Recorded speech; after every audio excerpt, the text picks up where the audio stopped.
Okay, I think I'm about ready to start.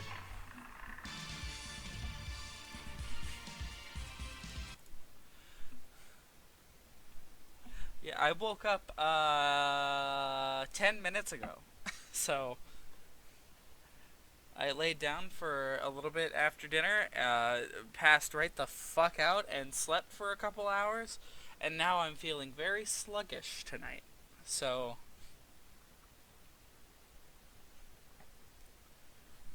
here's the hoping that I stop feeling this way as the night goes on. You'd like to buy all my delicious chocolate? Okay. Thank you for your patronage.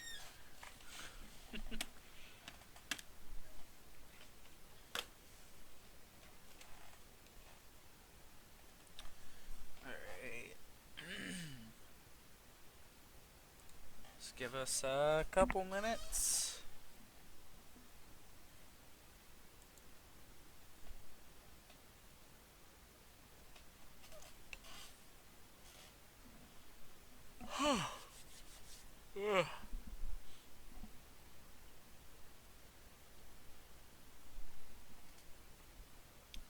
I had a busy day today, so feeling a little exhausted.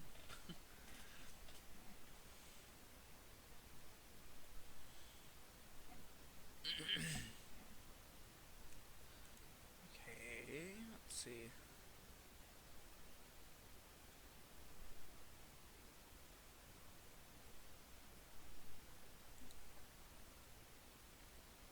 Let's add the capture card. There we go.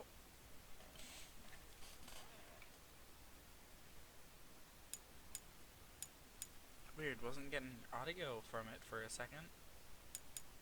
Now I am. Turn it to about half there. There we go.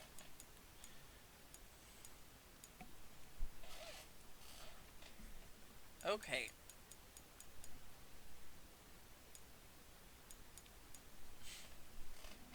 Alright, this is what? Session 2 of Symphony? I think?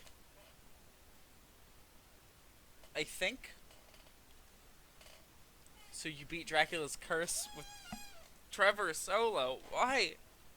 Why would you do that? Why would you do that to yourself? The doppelganger alone is, like, not possible.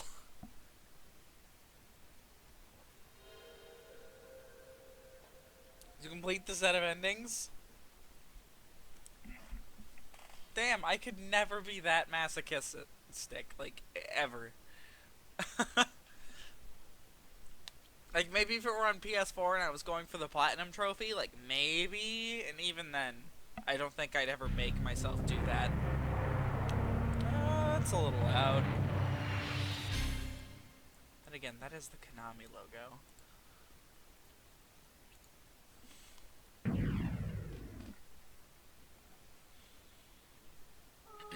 Again, I am feeling a little sluggish tonight, so if my platforming's a little off, that's why. Nearly every stage went surprisingly well, except the doppelganger stage. Yeah, that stage is not okay, so. Prepared for bad dad jokes? Oh, got Dream Daddy free through Prime so we can add that dating sim to next year's. Oh!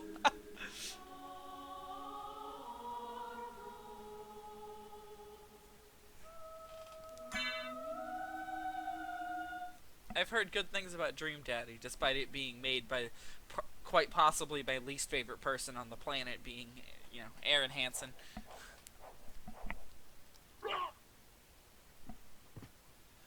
Did not really find any strategy, only went through sheer luck, and that he ended up missing 2 of his jumps. Yeah, that's the hell that I went through on stream. I didn't really use Sypha for it. Alright, going down. Okay, what was the last thing we got? Double jump, right?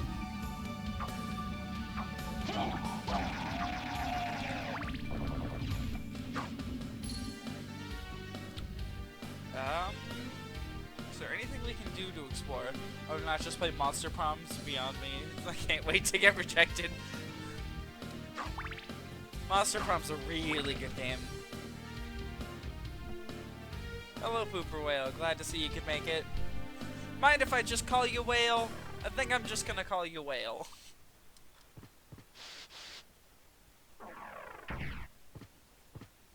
See how far I can go while only moonwalking? That's most of the game if speedruns are to be believed. Right, where'd this spit me out? Near the library? Sure, I guess. Let's explore this area.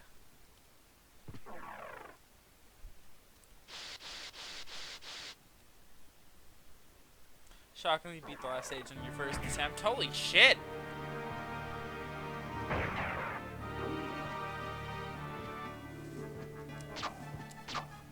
I was about to say I don't think I've ever finished a version of Dracula on my first attempt, and then I remembered that we did that exact thing with Dracula X Chronicles when we first made it to him. Not like the true fight, but the ending fight.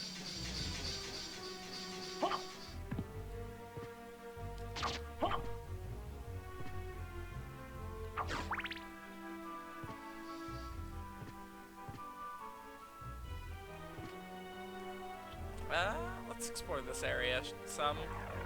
See how far we can get in it.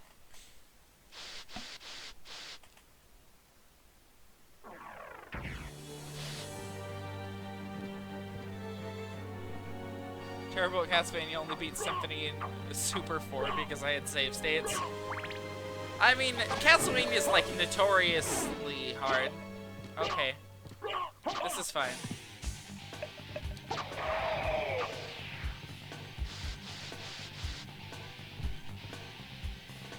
Some of the Medusas are yellow. They turn you... Those ones specifically, I believe, turn you to stone if you touch them. Very annoying enemy type.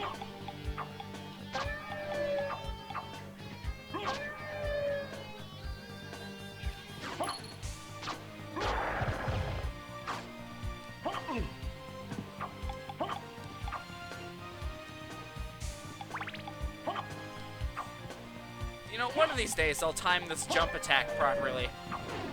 Oh.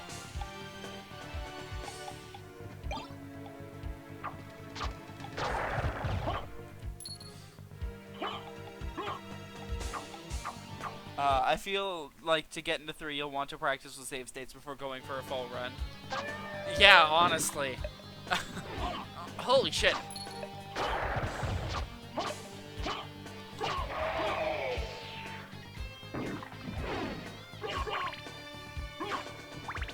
Three is definitely not a starter game.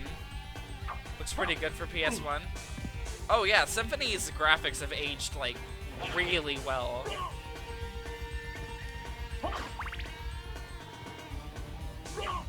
Like, really, if you look at the games on PS1 that people consider to have, like, the best graphics, it's, like, all 2D games. Which is, like, fair because graphics on the PS1, like, 3D ones were super primitive. Oh, shit.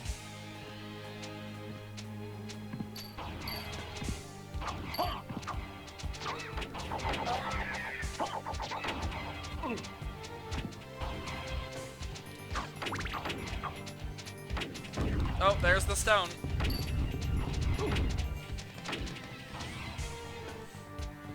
God, those harpies are designed so mean. Before designing an enemy like a harpy, think, does this enemy need this many projectiles? The answer is always no.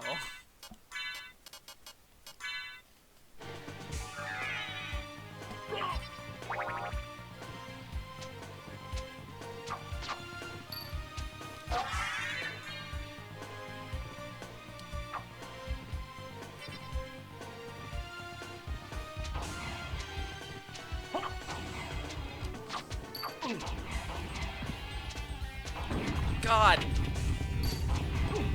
I haven't been having any problems with the Medusas thus far, but suddenly.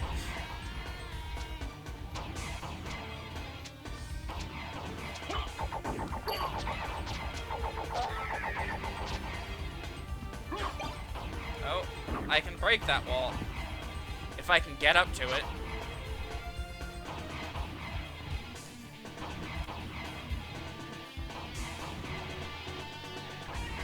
Okay.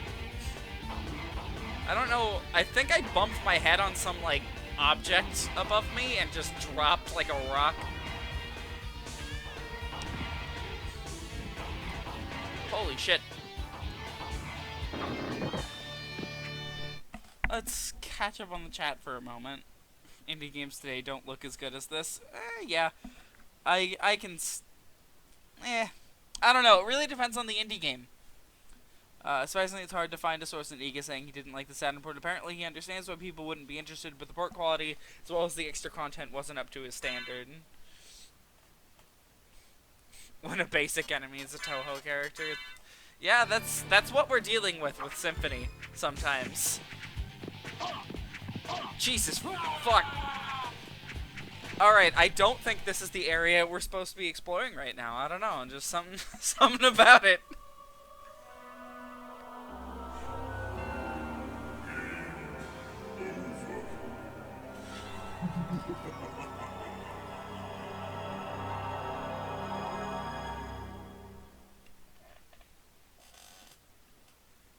As well as an annoying enemy being given an armor and an axe.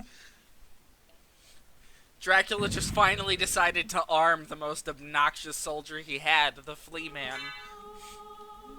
And it goes exactly as well as he hopes. Only flaw is how long it takes to get through the game over screen. It's to shame you. So recommended to Gravy Starstruck as a prologue out. It's like Earthbound Crossed through Guitar Hero. I should probably try streaming that at some point, but I don't know when I'd find the time to do that anytime soon.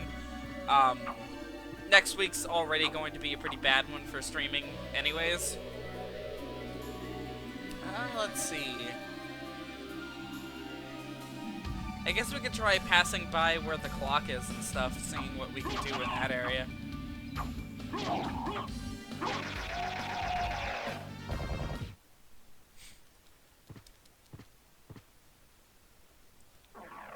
I don't know why I wouldn't just warp over there, but sure. You want to play Bug Fable? Yeah, I've heard Bug Fable's like really good. I want to try it.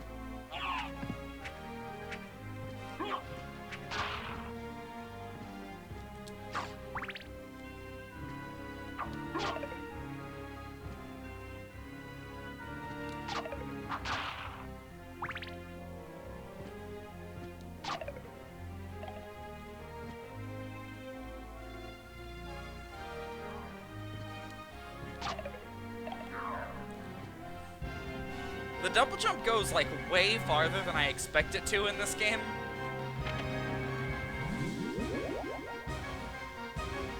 It's like Paper Mario, but if Nintendo cared. I mean, hey, they're giving us a new Paper Mario. And it looks decent. I can't, you know, say anything quite yet because, you know, no one's played it, but...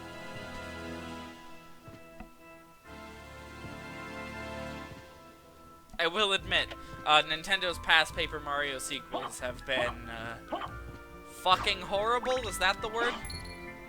Might be like Sticker Star 2. That's true. We haven't seen the battle mechanics. It could just be, another case of being an RPG that, rewards avoiding battles like the last two.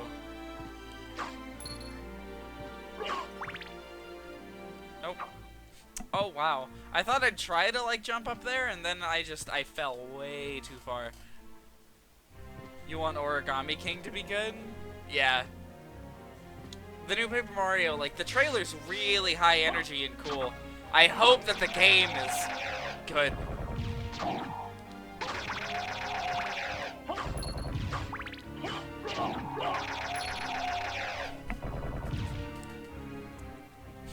The game at least has original locations. Is that a problem with Sticker Star? I don't know. I haven't played a whole lot of Paper Mario. I do not want the pebble. Thank you. All of Symphony's original sub-weapons are not great. It's an issue that I brought up last stream.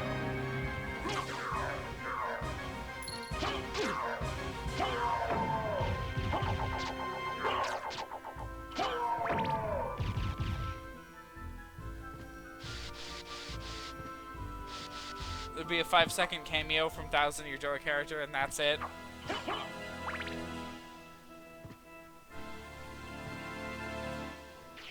Yeah, we were playing through Thousand Year Door, but that's the extent of my experience with Paper Mario.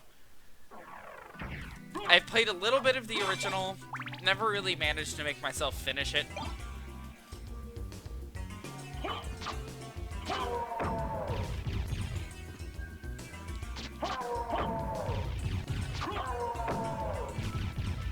Only ever played Thousand Year Door? Yeah, I played part of Thousand Year Door. I played up through Chapter 3 before COVID started, and we had to indefinitely postpone all of our game nights that we were doing to play it. Okay, looks like I haven't been down here, so let's see what's down here. Sticker Star was just boring New Super Mario Brothers, but with stupid, worthless battles. The only thing... Oh, that's the wrong button. The only thing I really know about Sticker Star is that one of the YouTubers I watch, Chugga Conroy, really hates it. And that's like a thing people bring up to him a lot. Yoshi is good, Thousand Year Door is perfection, Super is good, Sticker Star is Ebola, Wii U on a slightly better Ebola.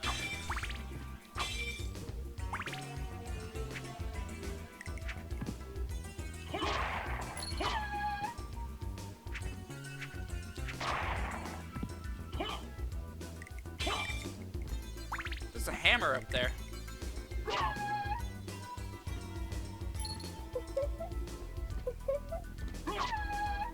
I don't know if it's in this game or not, but the marionettes in older games tend to curse. Oh. Spirit Orb. Is this the damage number item? Yep.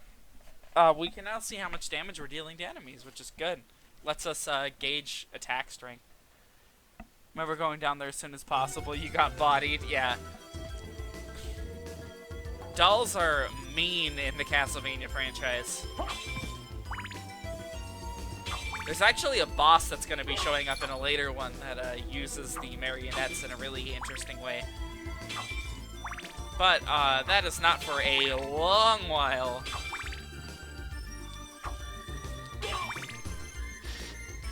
Marionette giving you a Shadal vibe. They do look like Shadals.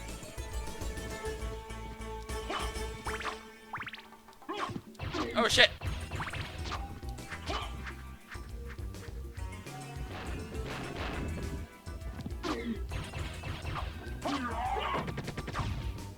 There we go.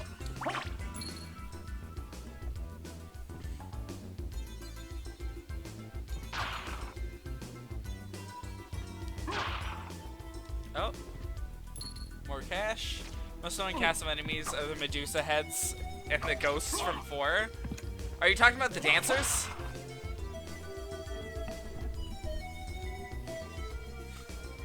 You'll never betray tricksters. Yeah, the ghost dancers show up in a lot of other games, but they're significantly nerfed from what they're like in 4. In 4, they're basically boss class enemies, because they're literally a boss.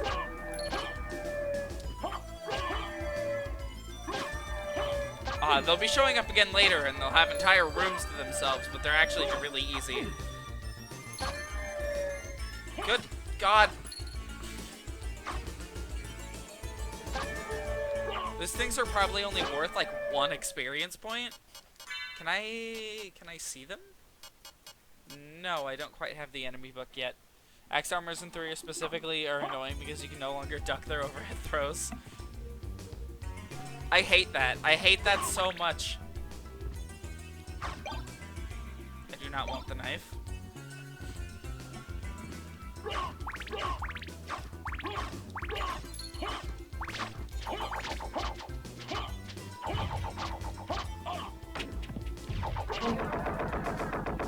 Alright, that guy's taken care of.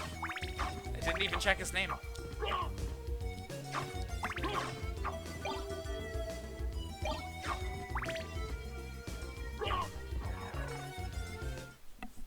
those ghosts appear in the hall before the boss. Those ghosts that weren't bosses, and they were like the angry son from Mario 3.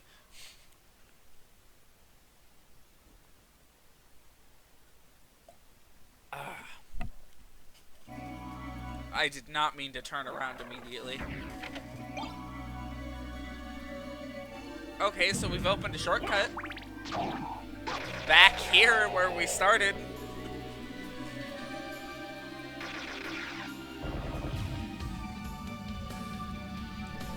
You know, you never really know where you're gonna end up in Symphony. That's not how Lord Cthulhu looks? What? I don't know if you can get crushed by that rock weight. Never bothered to check.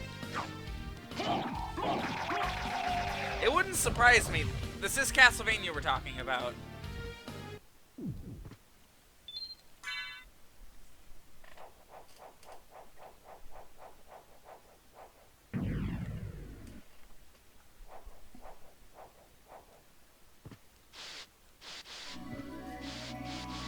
Monster didn't check it was the name Cthulhu. Oh, okay. I'm pretty sure that one will be showing up a lot later, too. Let's see. Anywhere else we can go? We can head back up through there. And we can try going... Let's see, I know it's down at a couple of these spots, but we can try exploring those areas anyways. Closest thing to getting crushed in this game, Alucard just kind of gets stuck and says, "What?" That's very Alucard.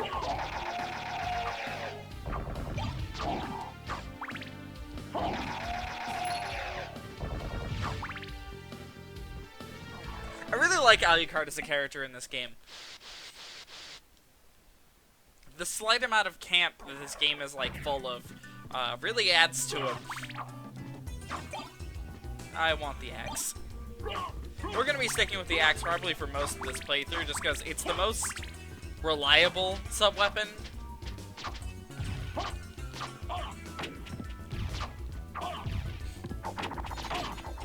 Jesus!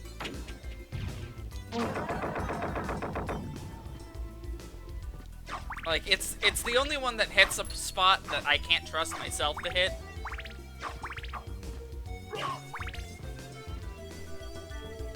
Maybe for some bosses we'll pick up the holy water. Never the knife. Keep the holy water mostly, use the axe for bosses and such. Yeah, I'm just gonna be holding on to the axe in general.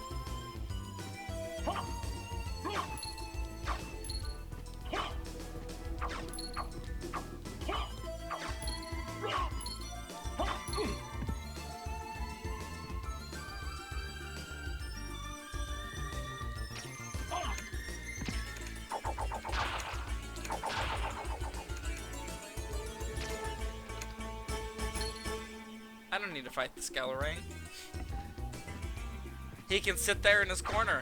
I don't care. Motherfucker wants to throw rangs at me.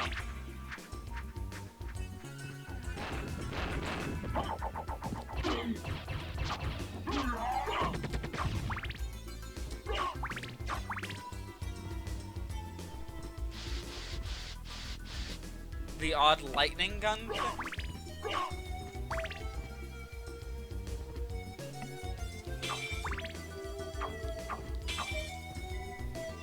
Like a sub-weapon lightning gun?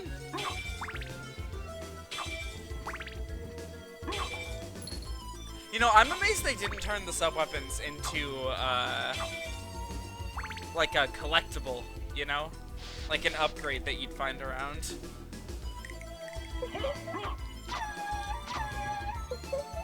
It's like, oh look, you found the axe and now you can switch to it in the menu.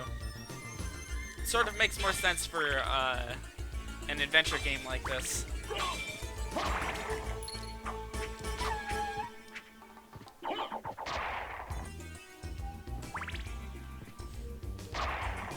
Let's see, is there a way to get through the floor here? Nope. Not really.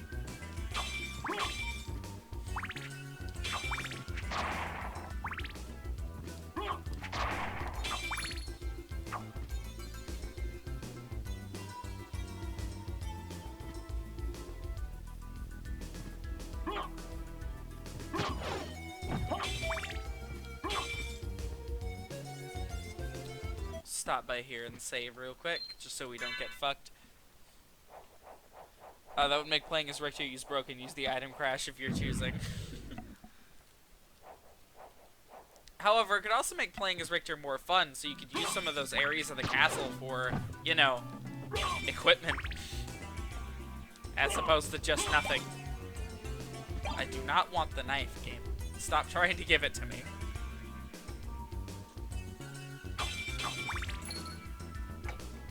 Later Castlevania games adopt a system much like that. Where, you find things around the map, and that's just sort of the sub-weapons, quote-unquote, that you get. Oh, wait, I'm pretty sure... Yeah, we can. We can go up through here now.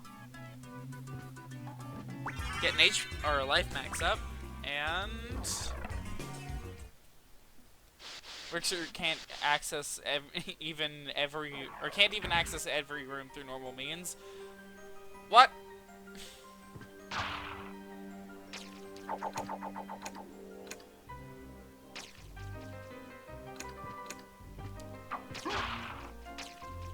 Oh shit.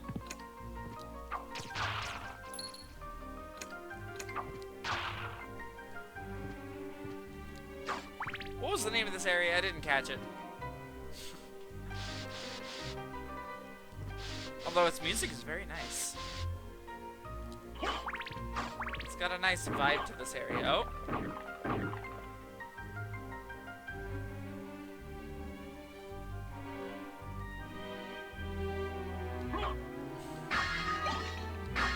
Cheese. Wow, thanks. Ooh, a broadsword. Olrox's quarters? Okay. Let's see. Broadsword. Attack increase. It's pretty fast. Don't eat that cheese. I'm gonna eat that fucking cheese if I want. Don't tell me what to do. If eating a centuries-old pork chop is okay for my health in this series, then I can't imagine eating that cheese could go so bad.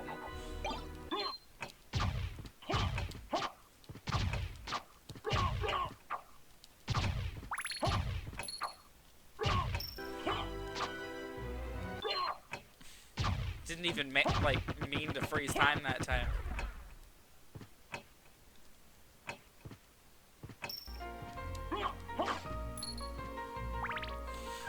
Cheese molds faster, though? Oh, you're right. What if Alucard's allergic to dairy? I've never considered if he's lactose intolerant.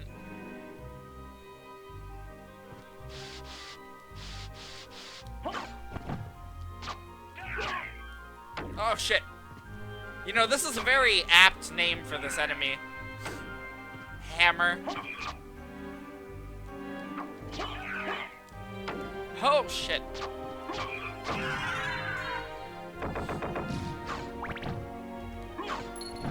Ah! Oh, blade.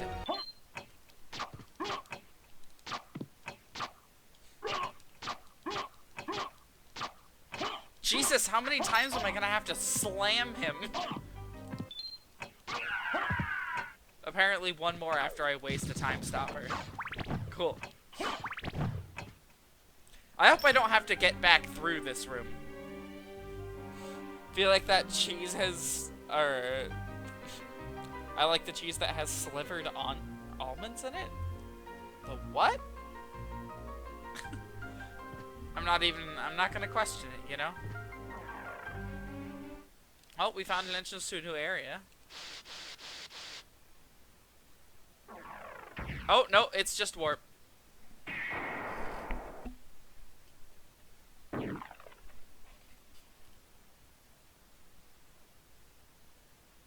Okay, let's just continue exploring that area. I'm gonna have to teleport to every warp point. You like cheese that has blue fungal colonies? I hate blue cheese. I hate it so much. You've never noticed that each warp has a different animal on it? I haven't either. Is that how you're supposed to tell them apart without looking at the map? Because I always just look at the map.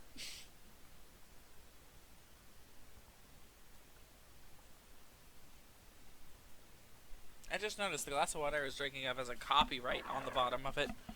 That's weird.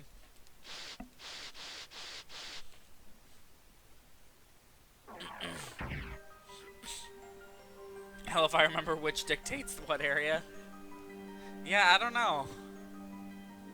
Oh good! We get to pass through this room again. This enemy, who has way more, like, way too much HP and hits like a truck.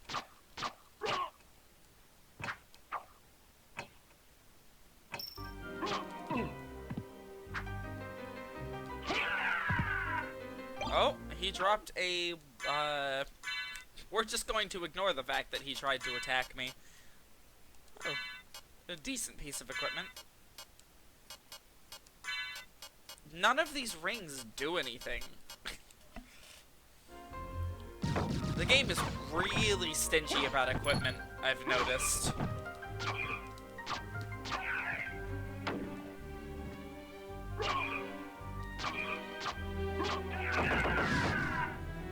You have to exit out of your trap tricks page.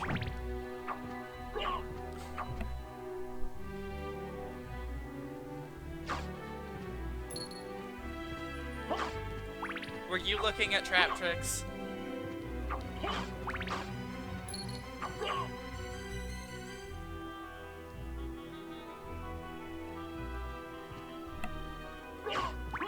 Rings marked saleable and they exist to be sold. Yeah, I just find it weird that I haven't found a single, like, stat increasing ring at all so far. Who knows, maybe I'm not looking hard enough for them.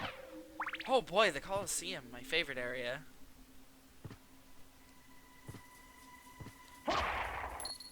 This area is actually one of the smaller ones.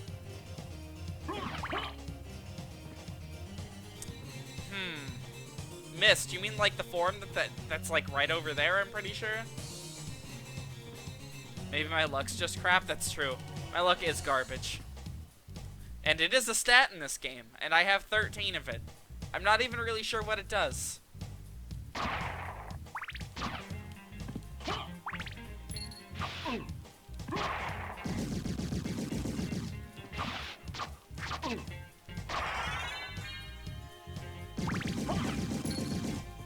Oh shit.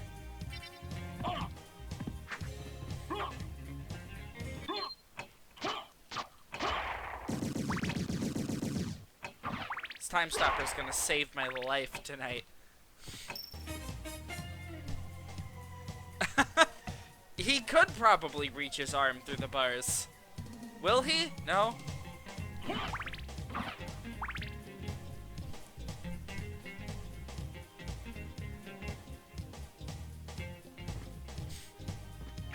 Huh. There's like a way back through here, however, we're not actually near any save points, so... I'm gonna... Man, this is tough. I am going to use this potion and then go back to the save point that's in the chapel. There's one very close, like in here. Okay, I'll take a look.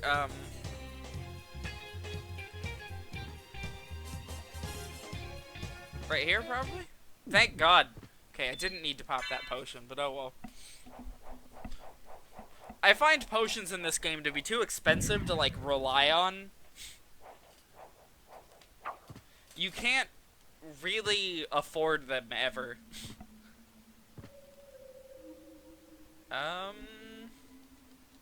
Hope I'm prepared for what's in this place. I know this area is, like, notoriously difficult. Alright, not fighting him. He deals more damage to me than I do to him. What? Wait a minute. Not to mention they have wind up to them.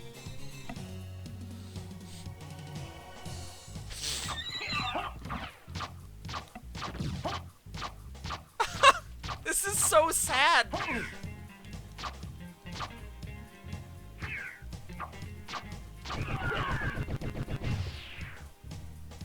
Oddly enough, one of the hardest bosses in the game, considering how they probably be underleveled. It's true.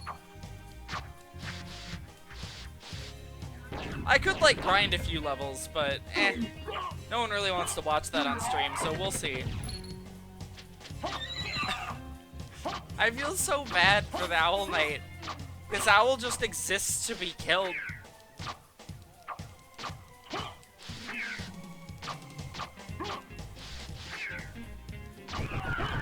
Pain will be interesting.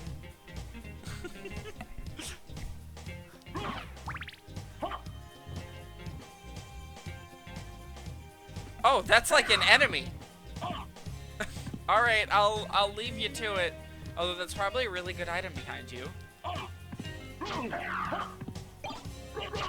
Oh, it's Queen Tea! The best item! Alright, you can die now there. Someone would realize that the optimal way to defeat that enemy is to kill his pet and then take advantage of his mourning. I feel really bad.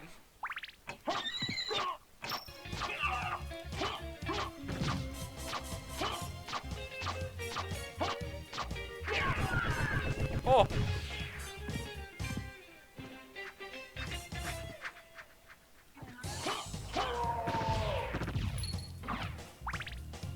There's so many different styles of music in this game, it's fucking ridiculous. Nope, not fighting him. Alright, we'll head back to the save spot so that I don't... That could have gone bad.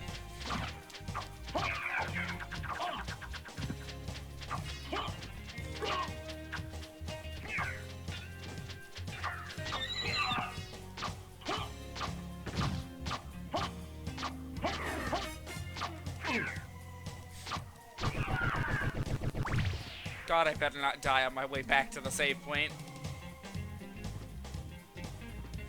Okay, I don't think I actually can anymore there.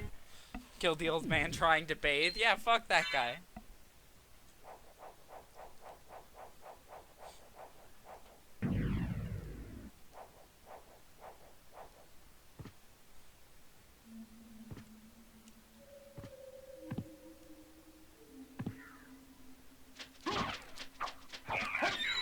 There.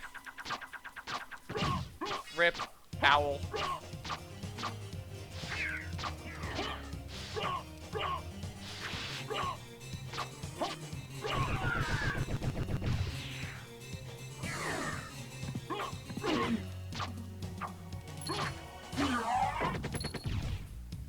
You don't like bird injustice? I'm sorry for this entire area.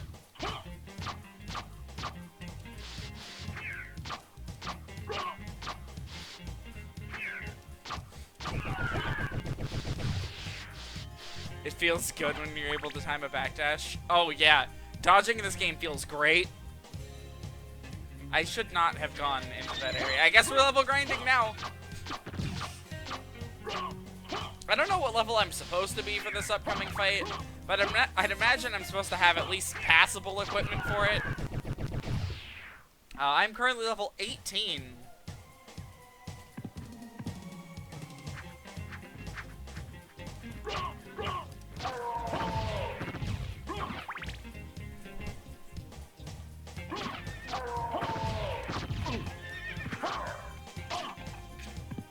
Okay, we'll just head backwards then. That's fine. No longer do we have the super stiff legs of the old Belmont's our alley card.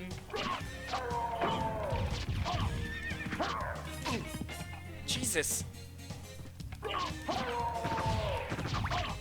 I hate rooms like this one that just bully you the moment you walk in. And this franchise is fucking full of them.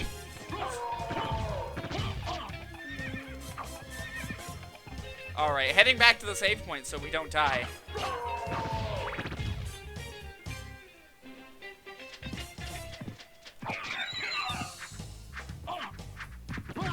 Alright, we died anyways. Oh yeah, no, the stiff jumps are the worst part about the series. God, even when you skip the game over screen, it hangs on for a really long time.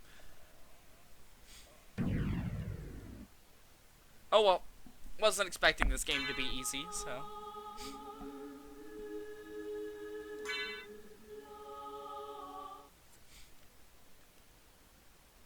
probably should grind up a few levels. I don't know what level you're supposed to be for the Coliseum area. But I feel like not being able to deal with, like, a couple of the main enemy types down here is, not great.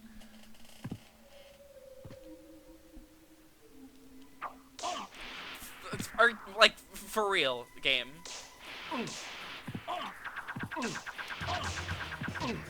Can we talk about this room design for a moment? Nope, nope, nope. That's not worth trying.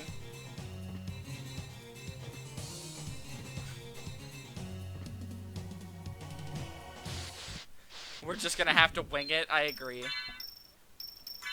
It doesn't help that, like, like, I said it at the beginning of the stream, I fell asleep at about 8 o'clock, and I woke up literally at 9:55, and I was like, oh shit, I have a stream in 5 minutes.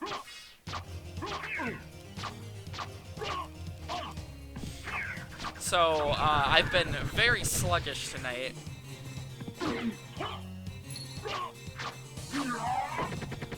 I still just generally kind of feel kind of tired. See, I did a crazy thing today where, like, I went out and socialized, and that took more out of me than I thought it would. Oh yeah, and you started messaging me about Danganronpa. That's right, Jake. Yeah, I know. I went out and I socialized. It's crazy. My county is, like, steadily declined in, COVID cases, so none of us were really worried, and we were all sick of staying at home. I did not mean to turn around, and the fact that I did makes me feel stupid.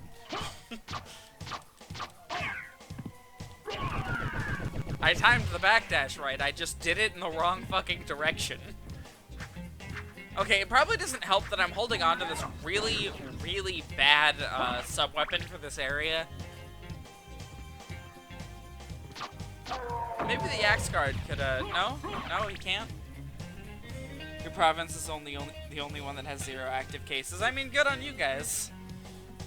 He's gonna message B, because she like Kyo, but she's busy with D&D. Oh, of course the fucking Valhalla Knights are just immune to the Time Stopper. God, fuck this enemy type. Fuck this one in particular that, like, gets right up to the doorway. Oh. Oh. The fact that he gets this close is so obnoxious. The other one doesn't do it. Only him. Stores even take trade-ins now? Oh, God, that must be nice. Our card shops have been taking trade-ins, but I don't know if they're supposed to be.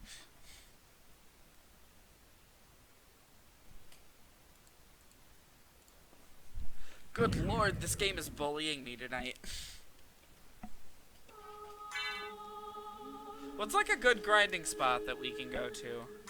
I don't even know how grinding in this game works. I typically don't even do it.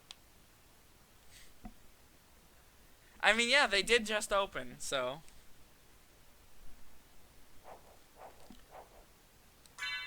Here, you know what? We're gonna go get some potions. We'll be back to this area. It's just for now we're gonna stock up. The only thing you don't have is school. I mean, good. Keep the plague rat children away from each other, because they spread shit like motherfuckers. You ever want to get sick really? Why did I leave? You ever want to get sick really quickly? Just go to a school and, like, touch anything. When we're back, you'll probably become much more prepared anyways. What can I do for you? Oh yeah, the link for trap tricks is really expensive. I'm interested in this. Oh look! Thank you. We're just gonna sell all of them. I'm interested in this. Let's buy 6 potions. Any weapons we can buy that are really good? Damascus sword.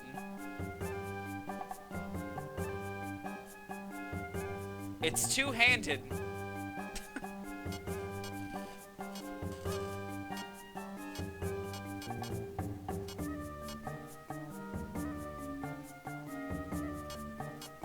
Should probably buy some, like, good equipment, too. Hello, Toontastic. Glad you could, join us. A ring with holy powers. That might be worth it. +1 to everything, including attack.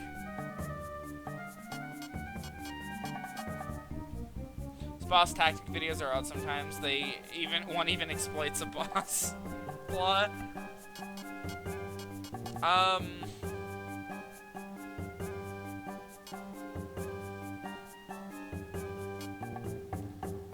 Why not? Let's buy the Ring of Pails. Thank you. And then we'll spend the rest of our money on potions. Or how about one on a library card to replace the one we used, and then rest on potions. Thank you. Farewell for now. Oh yeah, you do need to send the Dracula. I'm excited. We'll take a look at it during chatter time later. Yeah, finally a real use for money. We should probably actually equip it. It's +1 to everything. I mean, it's that's pretty good. I have nothing else to equip. You're not finishing it, by the way, because of how it scares you. That just means it's perfect for the streams. So... Oh shit, it's Corpse Weed. Oh, it just occurred to me, we can explore way more of this area now than we could, now that we can double jump. So let's do that for a bit. Oh shit, there's a save point. The spell Soul Steal is kind of broken. It basically a screen nuke and heals you for everything it hits. Holy shit! Problem is the input's ridiculous and hard to do under pressure. Oh shit! Flea armor!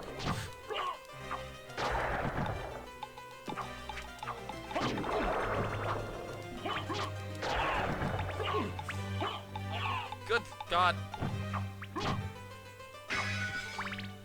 Hate Fleeman so much. You know, as abilities in the series improve and all the characters get more mobile as the games go on, Fleamen still manage to be the most obnoxious things ever created.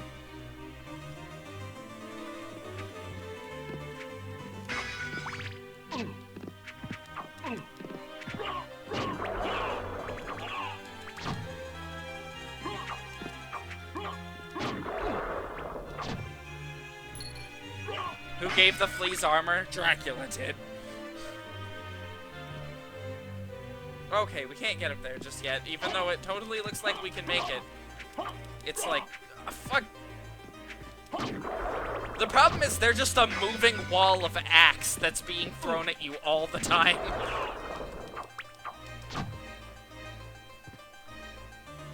I don't even think they're worth all that much experience because the enemy you're killing is the flea man. Good fucking God! Why?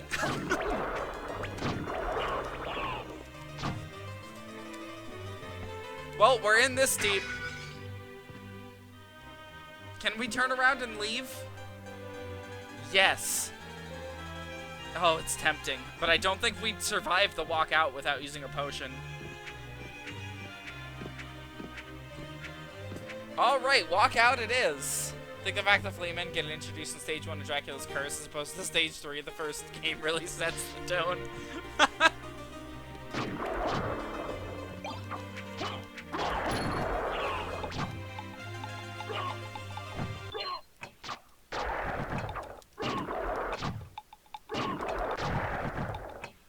God, get fucked, Fleamen.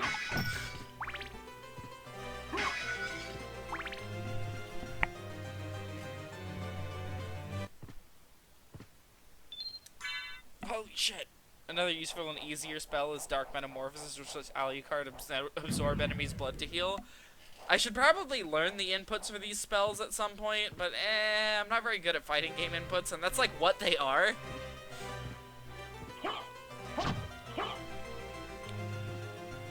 Oh, that's called Thornweed in this game. In every other game, it's translating to Corpse Weed, which I think is a much better translation for it.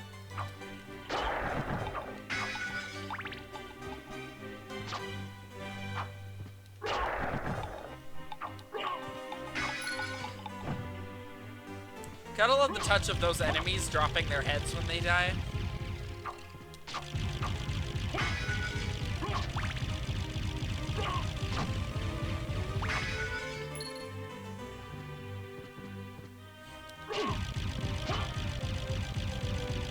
I wish we knew how much experience enemies were worth.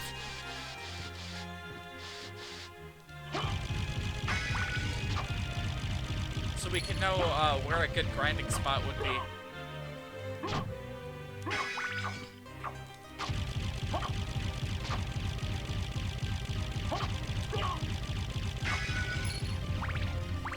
Let's see.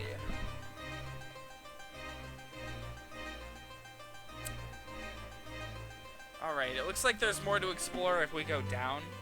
It's sent? Alright, we'll take a look at that during the chatter section. Which we have plenty of stuff lined up to talk about tonight. We've got that Sega arcade service, which I've looked a little bit more into. It's very weird that Sega would make a service like this. Oh, no, this is not the direction we want to go. I just realized we probably have to go all the way around to get down here. Like, below this platform. Oh well. Killing more enemies means more experience, so.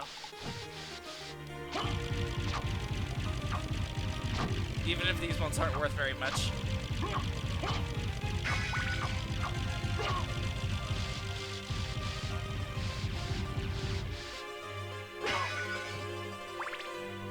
Oh shit! During the chat time, we talk about the how Evangelion caused depression. Evangelion is a very depressing show. If anything, though, it's there for when you're like really, really fucking. Can we not be cursed yet? There we go. It's really there to try and encourage young people to not like give into it. So it is a really good show, though. You just finished it today? Have you watched the movie? Because you should probably watch the movie if you haven't.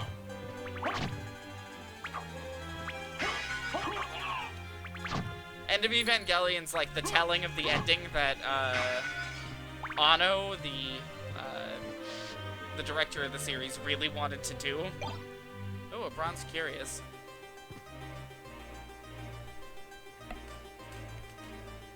The show ending isn't that sad? Yeah. The ending of the show was a really hopeful message. It's just weird given everything it was doing up to that point.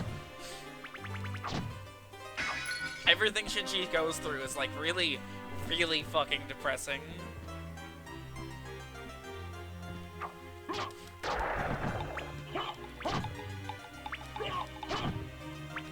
The movie ending's painful.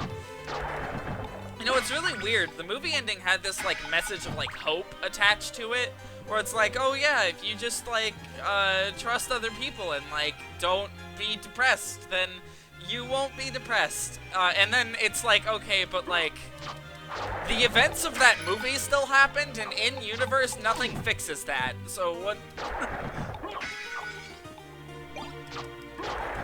Yeah, Blood Ocean.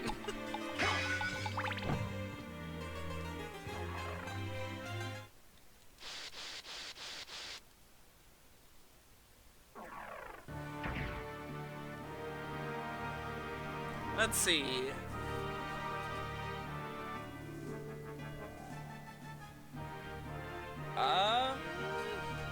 The Colosseum might be our best bet for moving forward.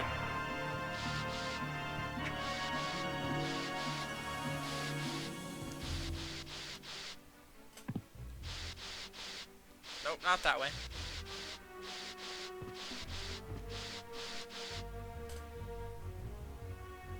Alright, let's see what we can find in the floor of these areas over here.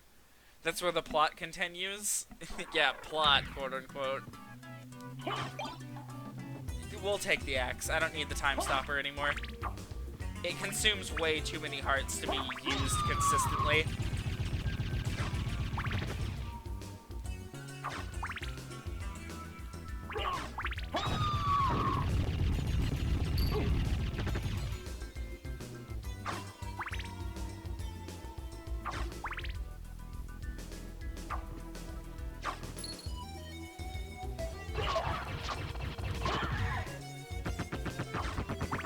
The lady sticking out of the plant still had, like, a butt when she died. Yeah, you can see, she still has, like, a butt. Why? What purpose does that butt serve? The cross is even worse. You can only use Grand Cross move, which uses a whopping 100 hearts. Holy shit.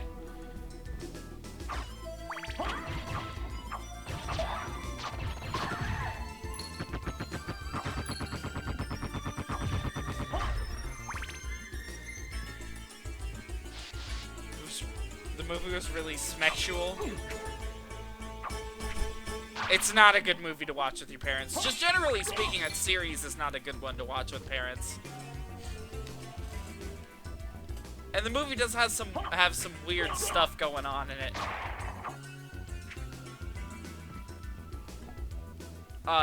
For example, Shinji doing the do over his unconscious comatose friend. I guess we can go try the underground again and, like, not die.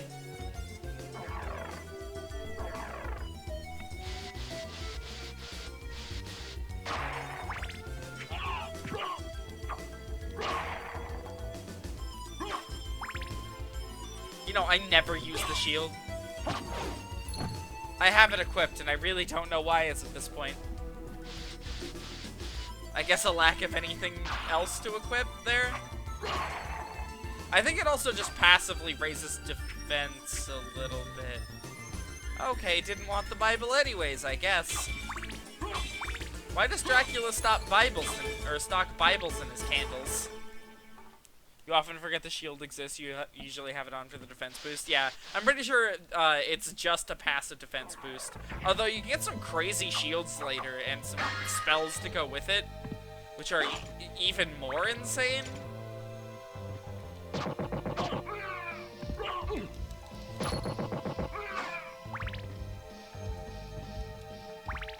For example, there's a way to kill this game's super boss with a shield. You just, like, cast the shield magic that does, like, a ton of damage with the shield, and that's it. That's how you do it.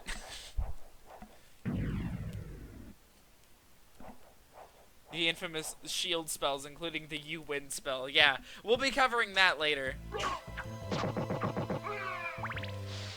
I'm excited. I've actually never fought the super boss before. I've seen a bunch of videos of him. I'm not even really sure where he is. So it'll be a stream first. Ooh, heart max. And I can definitely break this wall. Bandana. Can't break that wall. Why is there text on that sign that I can't read?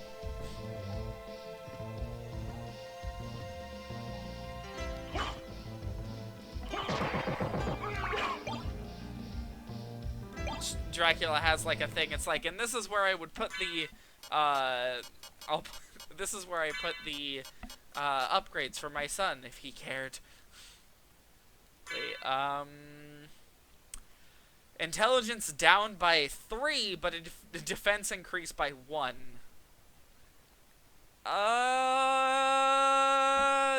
No.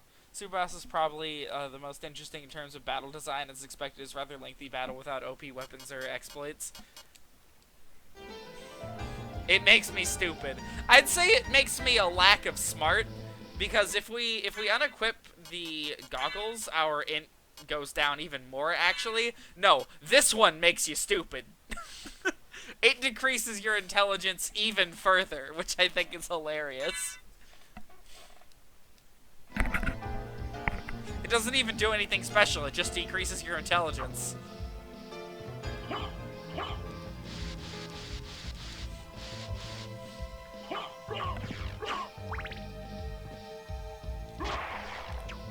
Alucard with sunglasses is stupid, yeah. He just puts it on and he's instantly dumber for having held them.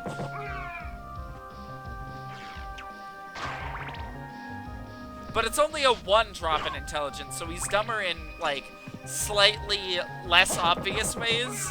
Like, for example, he'll just, like, dodge in the wrong direction sometimes. Or go, hey, watch this, before, jumping to his death. Real talk, the reason it probably drops your intelligence is, like, a joke in that you shouldn't be wearing it inside during the night. His social skills become even worse. He just openly starts insulting Maria if you find her. But he doesn't understand what he did wrong. I'll take the axe, please.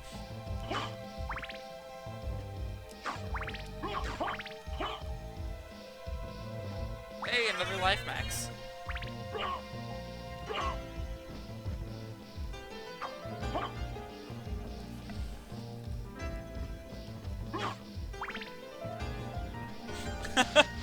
Okay, Maria, what went wrong this time? Gosh.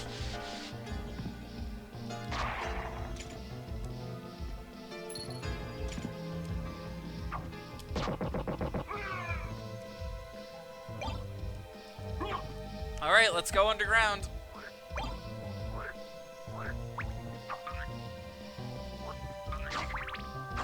You know, I could have sworn there was like a drop-off at some point. Oh, we gotta kill these guys the way they were intended to be killed. Shadow's depression. Sick dance party, bro. Too bad you're all dead. Instead of imagining Trevor's NES sprite, he thinks of Simon's.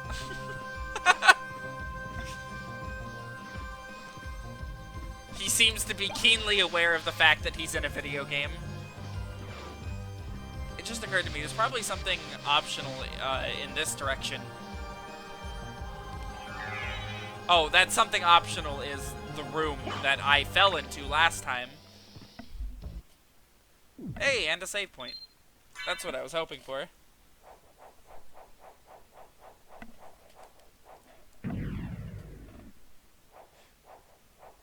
Can you please make a fan art of stupid Alucard wearing sunglasses? Here you go. Here's a portrait to use as, as a reference. If you need one. If you decide to, of course. It's the same Alucard, but he's wearing red sunglasses.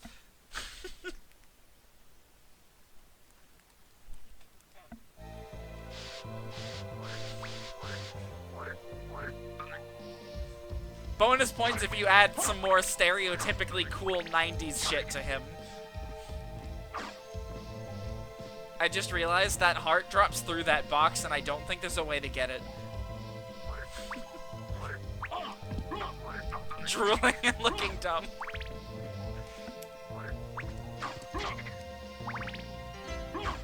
You know, I'm pretty sure this area is actually, like, completely optional. Oh, shit. I don't think you're ever required to pass through here. You have the same Stone Cold look, but, like, 90s stuff. He has to be, like, carrying a skateboard.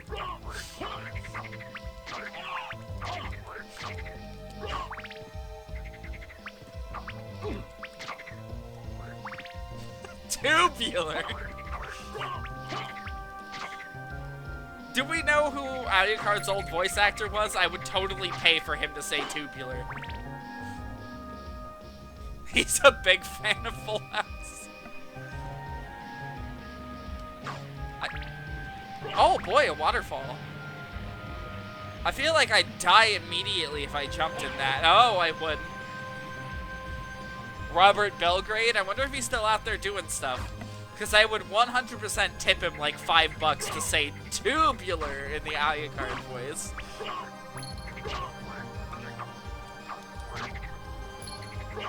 He owns a Tamagotchi? Oh, for Alucard. was about to say, why does Robert Belgrade own a Tamagotchi? Why is this like some defining information? What? Knuckle duster. What is that? Oh, brass knuckles. No. That's not very good. Kestises in Castlevania are really bad all the time. I'm sure there's ways to make them good in some of the games, but like the fact that you have to get so close to your enemy is just a problem, especially since touching them deals damage to you in every game. I don't think there's actually anywhere else we can go in here. I think everywhere else is just like flooded with water. You think he likes Sailor Moon? Yeah, but he doesn't want to admit it.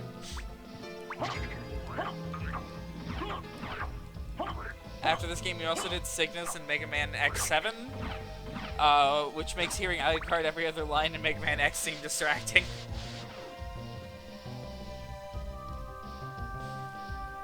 Well, let's try heading down here.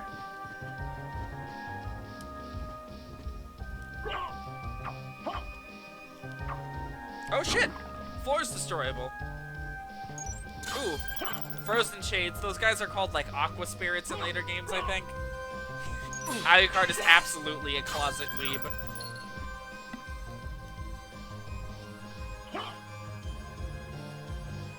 Alright, this is actually the Ferryman's River, so we'll be back here.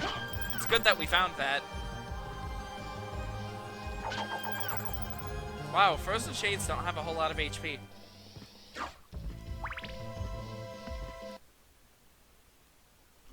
Oh, cutscene. Or a boss? Boss. Holy shit.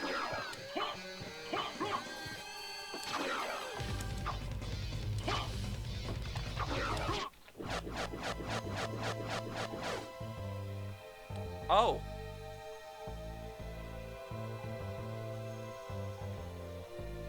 Oh. Okay. Ah! No! No!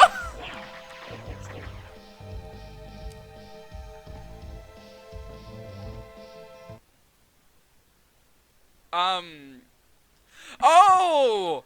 Oh! No! Oh, shit!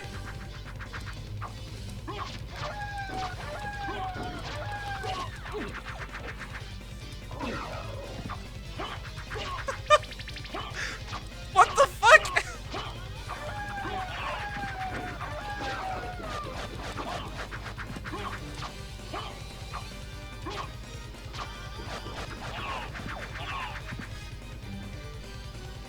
I still feel like we're probably too over-leveled for this one, but...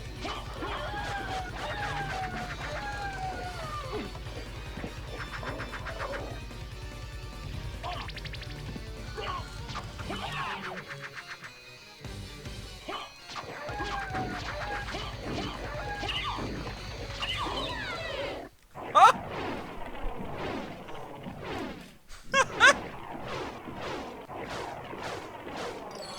Holy shit! I think that boss is completely optional, too. I'm not entirely certain if you're ever required to come down here. You might have to. A crystal cloak. Let's see.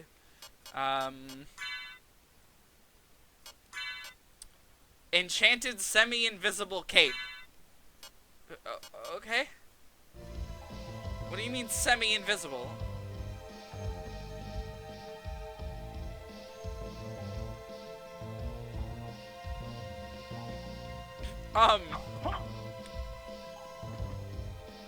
All I can really tell that it's doing is it's like, it's making the game flip its shit a little bit.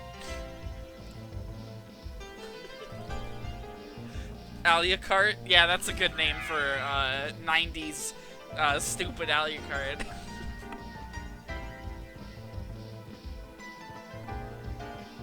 It's supposed to have a transparent effect, but I think this emulator's not displaying it right. You know, that's funny, because this emulator is the PS3. Makes it wonder how the Saturn version handles this part of the game. Or this cape. Yeah, the simulator is the PlayStation fucking 3. I'm not really sure why it's not displaying, right?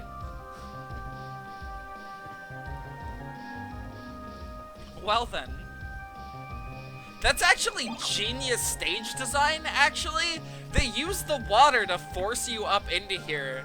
And there's nothing over here, really. There's like a pot over here. So you have to go over here and see the boss. That's actually really good stage design.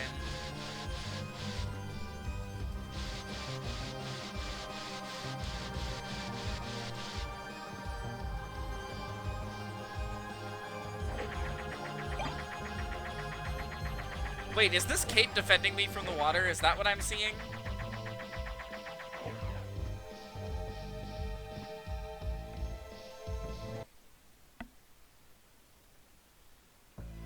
Okay, I was incredibly worried there for a second.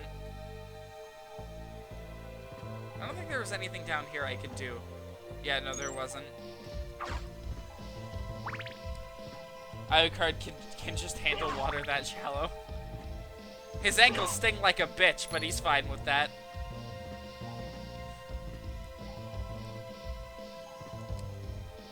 Pretty sure that's a straight drop down into this area, although I'm not sure how you access it. So, we'll have to see where that part of the map, like, connects in later. His feet are calloused. I mean, hey, if you walked around an entire castle jumping and shit in, like, designer boots, you probably wouldn't be having too good of a time with your feet either.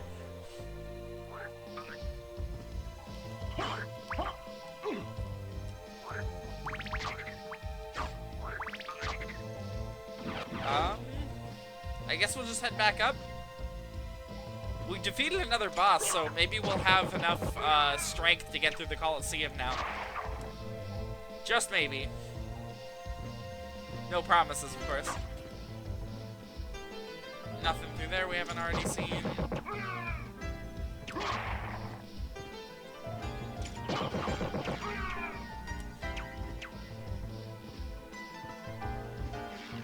You think this will be decent for that? For what? Going through the Colosseum?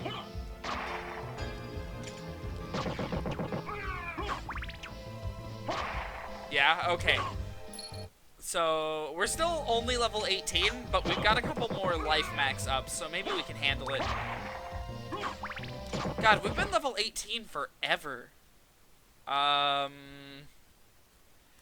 Next, 155 experience, which knowing Castlevania, that's like 1,000 more enemies. Yeah, 154 from killing the Bone Archer. These guys are worth 1 experience. Okay, we're gonna go there and we're gonna pray. Which apparently is something that Dracula, like, observes, I guess. Given the fact that he has, like, a chapel and...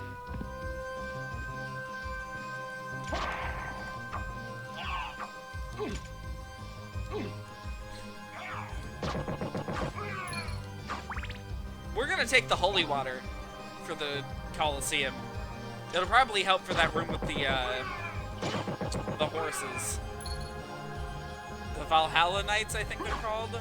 In later games, I think those things are translated to Headless Knights, or Nightmares is one of the other ones.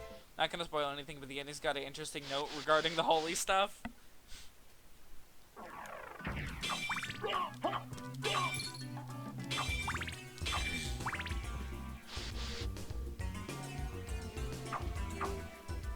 Yeah, this game's ending is gonna be ridiculous, and I'm looking forward to that stream.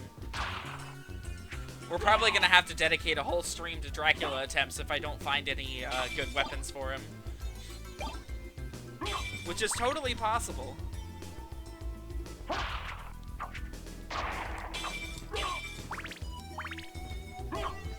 Considering the only way to get a Christogrim is a random drop, and that thing's the best weapon in the game.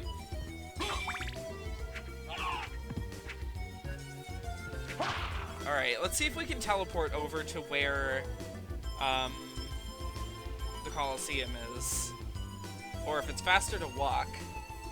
Let's see, the Colosseum is... No, it's basically a straight line from here, I'm pretty sure. Reminds you of the Bone Chariot, which we never beat. Wait, the Bone Chariot and what?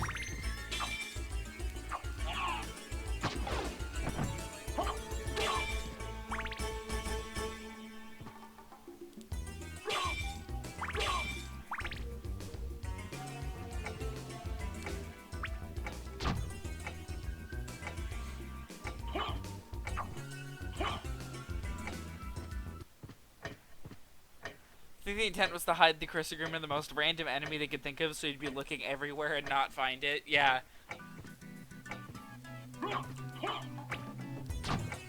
The Chrysogrim's a really weird thing to include in your game. I don't know.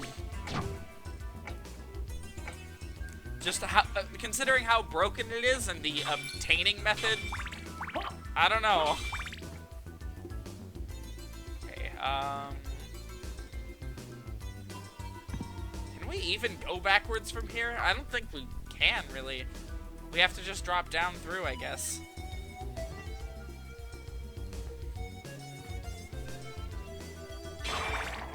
You know what, that's alright. We can hit the save point in the chapel.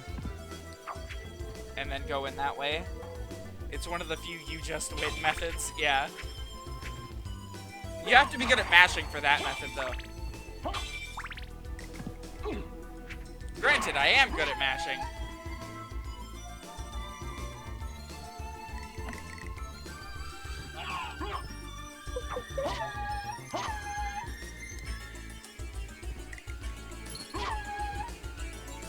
Alright. To the right here.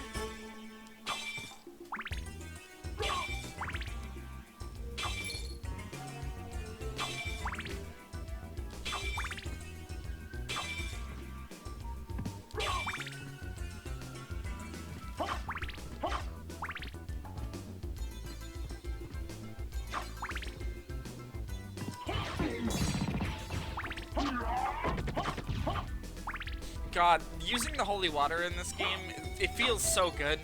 Just getting that multiple smack sound effect.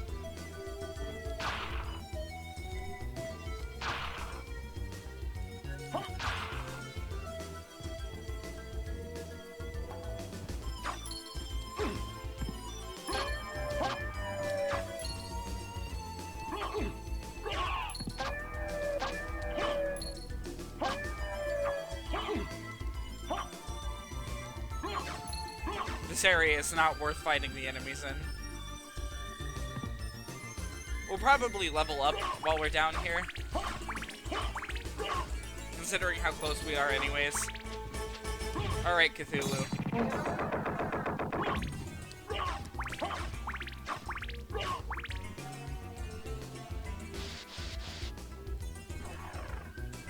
Hellsing Alucard is a weirdly pointy chin. Oh, I've seen Hellsing Alucard. I haven't actually seen Hellsing, but I know what Alucard looks like in that show. Maybe the illusion of such broken weapons spells them to be like an adjustable difficulty setting. If you want to break everything or have enough time with your bare fists, you can do both. I mean, yeah, that's like really nice. Symphony is really what you make of it, more so than like any other game I've ever played. Do you guys think Castlevania should get a new game like Mega Man?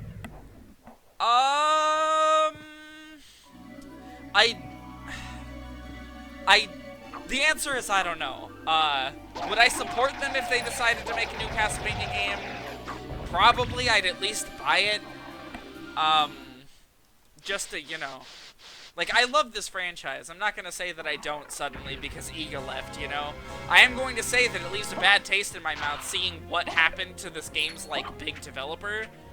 You know, the man who worked so hard to make it what it is just sort of got, like, thrown to the side and, like, forgotten. They did. It's a slot machine. We don't talk about that. If they decided to make a new full Castlevania game and they did it in the Castlevania, like, 1, 2, and 3 style, I guess the 1, 3, and 4 style. I don't know, honestly. I guess it depends on who's developing it, because if it's Mercury's team, I wouldn't touch it. but, like, otherwise, I don't know. Iga said he didn't want to have anything to do with the Xbox release of Symphony. Yeah, the Xbox release of Symphony is really bad. Apparently it's got, like, some really big flaws in it, like slowdown or something like that, and it's got some sprite aliasing problems. I'd have to look into specifically what's wrong with it, but apparently there's just a fuck ton wrong with it. Ooh, we can get up here now. Let's see what it is. Symphony's full of cool moments like this where it's like you're backtracking, it's like, oh shit, I have more areas I can do over here. Cloth cape. I feel like this is gonna be worse than the cape we currently have. Oh shit, you can actually see, the cape is kind of transparent here. I don't know why it's only visible from this angle.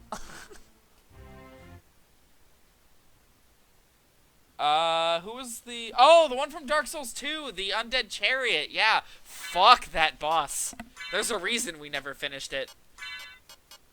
The cloth cape is not good. We can sell it next time, though. Actually, no, we can't. I think we can only sell gems.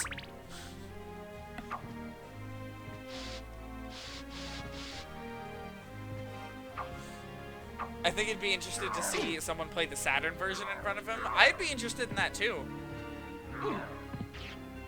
I feel really bad for what happened to Iga, honestly. I'm happy to hear that he's, like, doing alright, and his new game, Bloodstained, is, like, fantastic. So, you know, now that Iga isn't, like, you know, ousted by the entire industry because of Konami and shit, I feel like I'd be more willing to give Konami some leeway in reviving this franchise. Do I think they'd ever hit the highs that the rest of the series hit? God, no. But that's, like, impossible for regular developers to hit, you know? Bloodstained Switch port was butchered, though. Yeah, don't play it on console. Play it on PC. Never, ever play Bloodstained on console. Like, any console. No version of Bloodstained is worth playing on console as opposed to PC. The PS3 and Xbox One versions apparently have really bad load times, and the Switch version runs at a really bad FPS and has really bad load times and is full of glitches. Which, like, it makes sense, because the Switch version entered development way after all the other versions. And to think, they thought they could get that game running on a Vita. You like the evil queen fight from the DLC? Oh, yeah, Ilana, I think was her name? Dark Souls would be a lot of fun to do, streams for, like, an audience that doesn't know the games. But any audience that knows the games would see my playstyle and be like, God, this guy's a basic bitch. Yeah, I think her name is Ilana the Squalid Queen or something like that.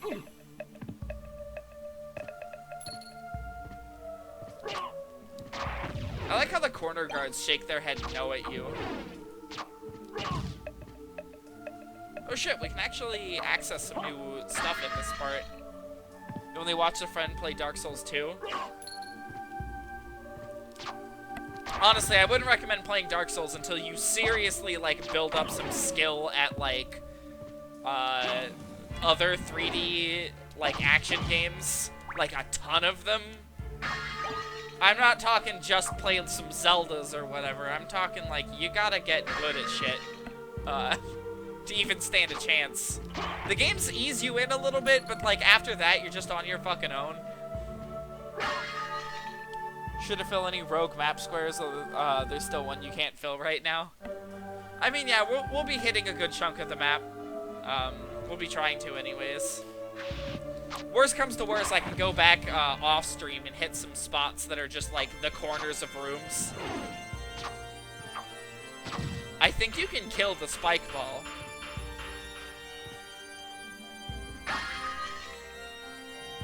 You'd like to see the Ice Queen with all the ice melted, but that would take too long. I mean, we did all the DLC for 2. I'm not sure if you can walk up to her, like, you know, walk up to her and talk to her or not. I know there's footage of people, like, cheating their way to her, but I don't know if you can actually do it in-game. Let's see. Morningstar. I think this is actually a really good weapon. No, it's not. Let's try equipping it and see what the attack speed is like. Oh, its attack speed is way above the broadsword, so we're gonna take it. That, and I'm pretty sure it does a different kind of damage.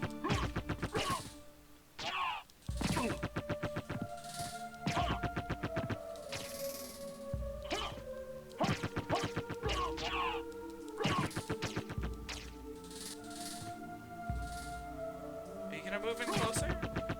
Or...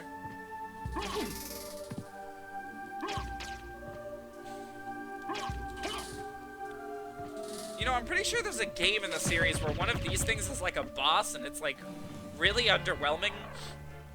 Some enemies do resist cuts, so this will be good for them. Okay, it's probably actually really good for the axe armors and shit. Because, I can't imagine using a sword on them is very good, but bashing them in the face with a Morningstar, that sounds pretty good. Also, I don't want to fight Fadigan Beanpole again. Oh shit, that's right, yeah. Every time I'm like, man, I should play Dark Souls again. I remember Ornstein and Smo, and I'm like, no, I shouldn't. Okay, I'm still not hitting that guy.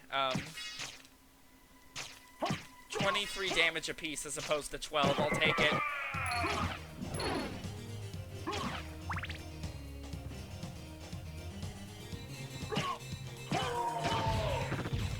Yeah, this weapon's way better for this area.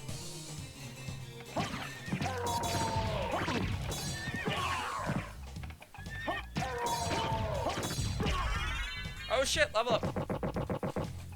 See, now we can way easier, like, or deal with this area way easier. Now that we're just generally better equipped.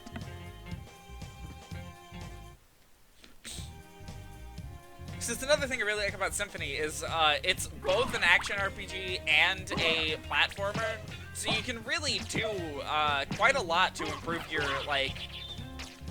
your odds of survival in some areas. God, I love the sound these enemies make.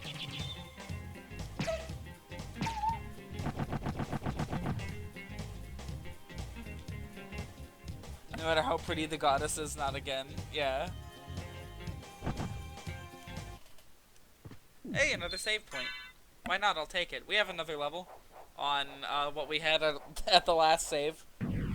Along with, like, 3 extra map squares.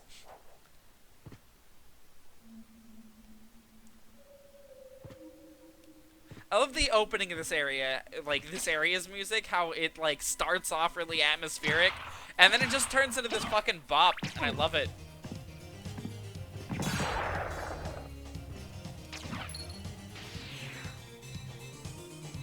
Alright, it didn't need to die like that, but sure. And hey, there's a big dead, behemoth in the background.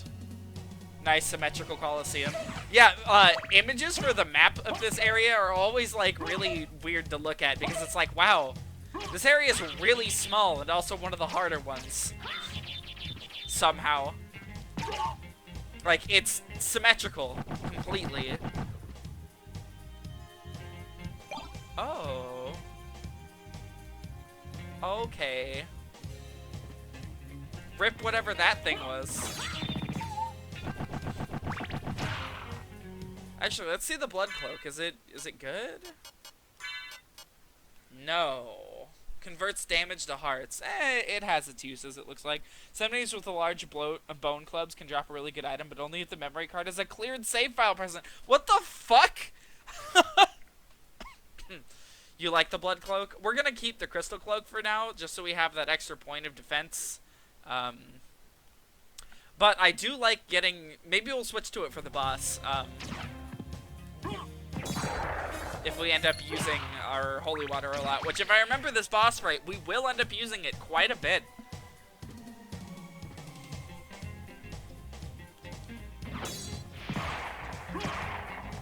Okay, I don't want that axe. I also don't want that holy water. Or the rock. I do want the holy water.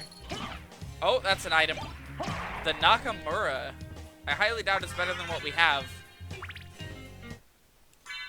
Let's see. Poorly made sword.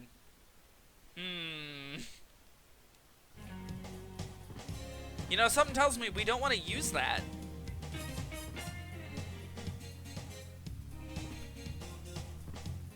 Item this enemies drop is the Ring of Varda. Named by the game as the ring to rule over all. It increases your stats by a lot. God, what an obscure item. Alright, let's take a look at the map and let's see if we can find out where the boss is. I'm pretty sure it's below all of us.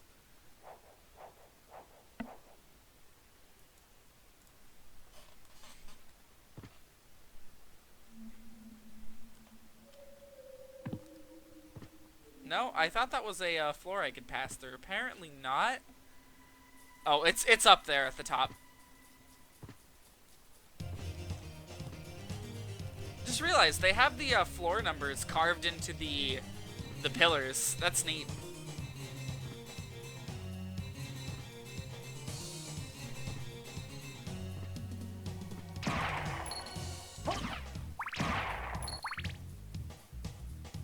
All right, we have to. Pretty sure we have to go around.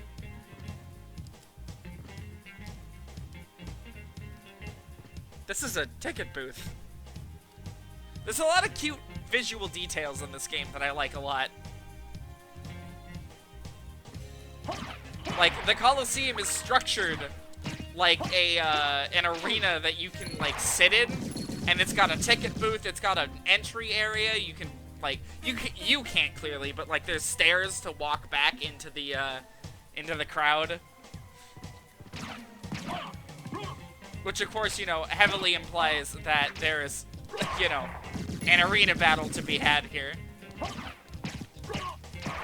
There's other takes on the Coliseum in the series, too. This is not its only appearance. It'll show up in later Metroidvanias, and it's just as cool there. Hey, look, another ticket booth.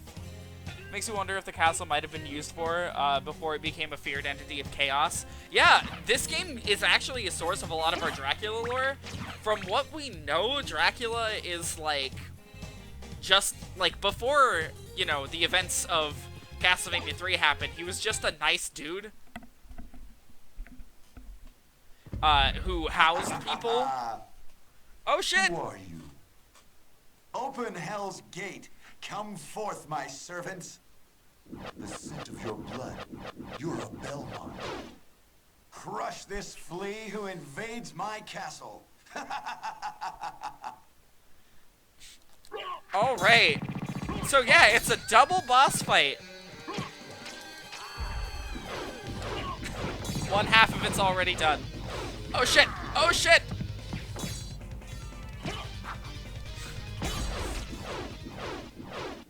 You know, maybe we were a little too strong. I'm certain that was a Belmont. So he says he's the lord of this castle. Wow! The holy water is so broken! Minotaur can really fuck you up if it gets a chance. Yeah, no, that Minotaur has fucked me up in the past. Anyways, this Coliseum was most likely, like, so he housed people that, like, you know, the world sort of threw away, you know, skeletons, werewolves, monsters. That button's missed. There we go. The mist form is excruciatingly limited, in case you couldn't tell. Alright, we're gonna head to a save point now. Before exploring the castle with our newfound mist. Yeah, the Coliseum's really cool. It's one of my favorite areas in this game, outside of the couple of murder rooms in this in this area. We should try our hand at that other murder room now that we have the maybe the strength to do it. But yeah, he housed a lot of, like, undesirables, you know, monsters, vampires, witches, basically all the monsters that we see around the castle. And this was most likely set up as a form of entertainment for them.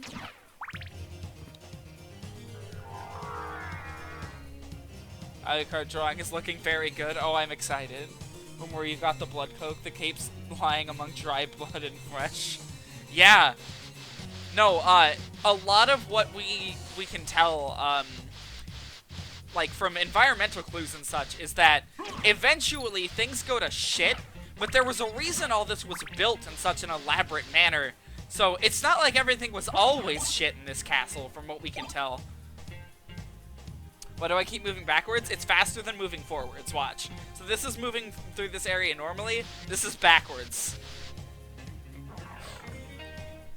He backdashes really quickly. It's the only backdash in the series that has, like, literally no cooldown. Okay, where can we go now? We can try heading up in the chapel and checking out those couple of, you know, blank rooms. We could also try... there's an area in, like, the outside of the castle on the right-hand side that we could try.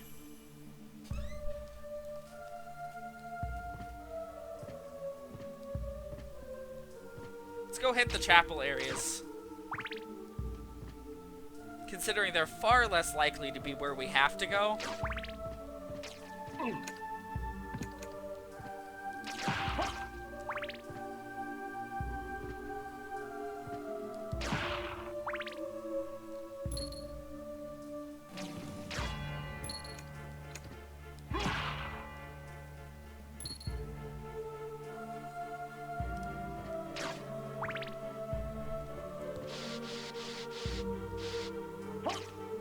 Okay. That's not somewhere we can go just yet. And there's one more way up here. Oh shit, we get to deal with crows without a weapon that can hit them. The fact that I haven't gotten hit yet is a miracle. That confessional room in the chapel, just found out the ghosts can attack you. It's just random. They're a different color if they're hostile. Yeah. I know, because I've been attacked by them, and they do a fuckload of damage. It's an environmental trap that I think is really cool. Especially since it doesn't always happen. So it's that kind of thing that it's like, you know, you're talking to your friends about the game, and it's like, yeah, I got attacked by the ghosts in the chapel. And then the ghosts show up and they don't attack your buddy, and it's like, holy shit, what? I like shit like that. It's cool. Priests can sometimes give you grape juice, but you've never seen it.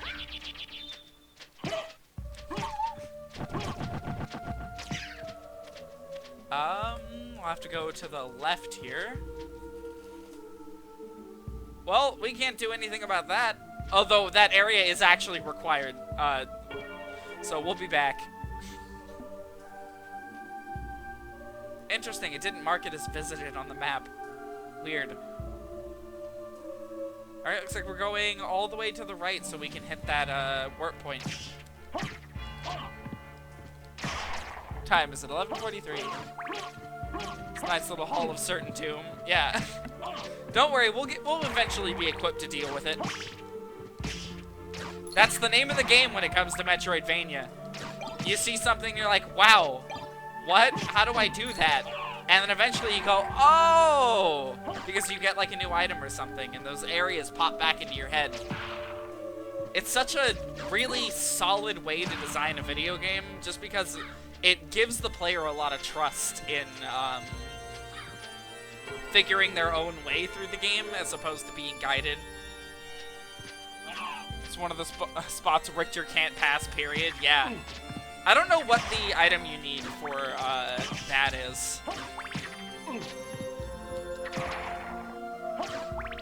I think it's either the third form or it's like a special spike breaking item. You know, we never did admire this portrait. That person getting backstabbed by the skeleton and... This portrait's really neat. Not that there's much incentive, of course, but the file shows map percentage. I did not mean to turn into mist there. Here's the downside to playing this game on Vita. You don't have L2, R2, so I had to set transforming into the dog into the analog sticks.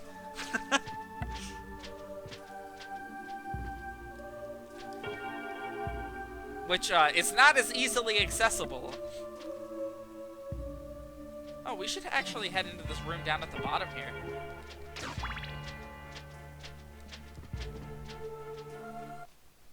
It's a save point. Man, I wish we knew about this before.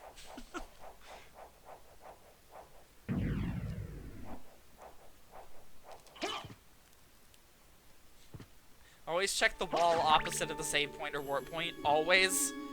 I don't know if Castlevania ever does it, but I know Metroid hides, like, good shit in there sometimes. Especially in, like, Zero Mission.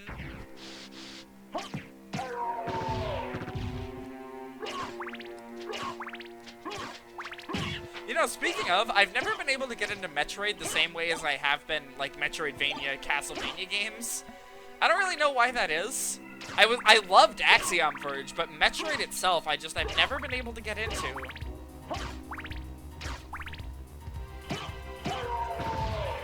And I say this as someone who's really liked what I've played so far. Like, I've played Zero Mission, I've played a good chunk of Fusion, I've played, parts of Prime, I haven't played the 2 remake, although I fully admit I should. It would be neat if one of the save hexagon things just suddenly attacked you. That's another thing that Metroid has actually done in the past. Believe it or not. Not for, like, the save. Oh, yeah, I've also played Super Metroid, which I was able to get into that one. I really loved Super Metroid. But, like, I've never managed to get myself into Prime. I've never managed to... Okay, we can't go up from there. Let's check the outer wall, then. I've never been able to get into Prime. I've never really been able to get myself fully into Fusion. And just in general, the concept is way less appealing to me than Castlevania.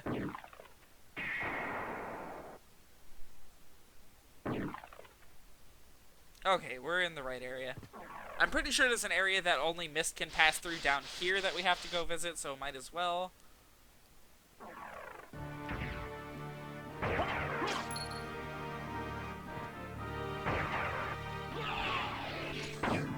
I really like how the elevator makes Alucard scream and falls so fast that he can't keep his feet on the floor.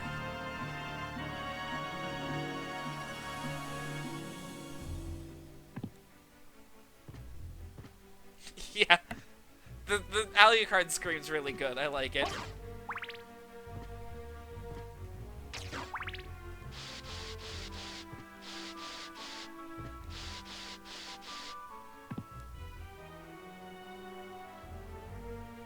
It's up from here. Yeah. Okay. It's like right over here.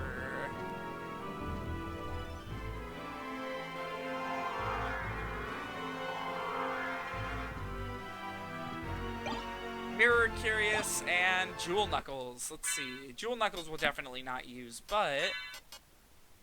Wow! Polished to resist stoning. Okay. Bad defense, but good effect.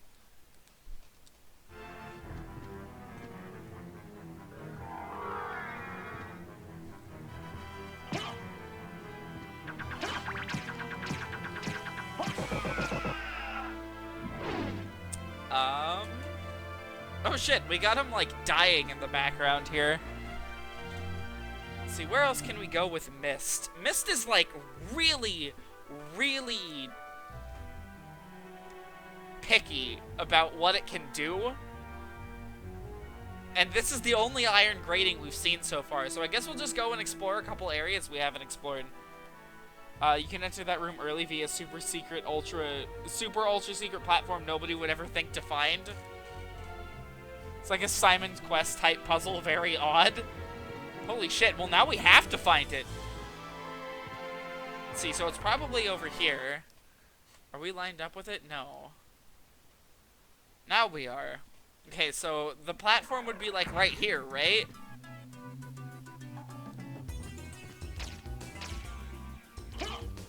Simon's Quest type puzzle? Do we have to, like, kneel in a corner? There's an eyeball in the mirror, or in the window. No, the outer wall area? Oh. Okay. Alright. There is kneeling involved? What the fuck? That's really bizarre. Oh shit, we can hit this thing now. Darn it, we can sell that. So let's just head up from here and let's see if we can explore that area now.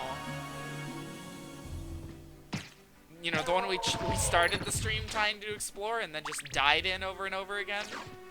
We might be strong enough now.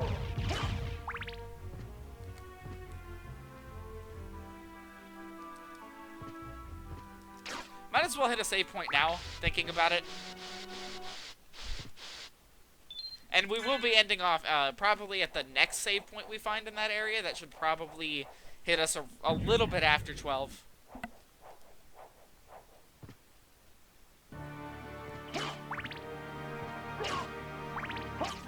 Still can't ring that bell. Very upset.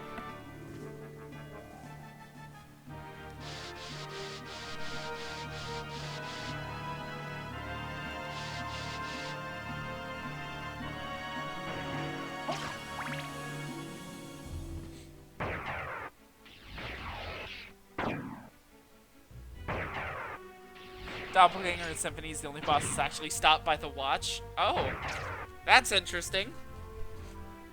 Why him?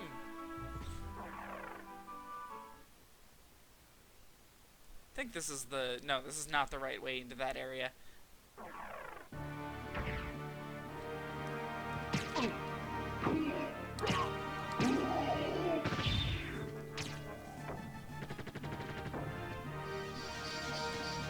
Here's something I really appreciate. Changing your cape changes the color of Alucard's bat wings. So, for example, here we get that purple translucent effect on them. But if we change the cape to the blood cloak, which is red, the rings are red, and it's really cool. This game's just full of really good visual details. Even Iga doesn't remember why, says it probably wasn't his decision. Yeah, that sounds more of like a an individual programmer kind of thing.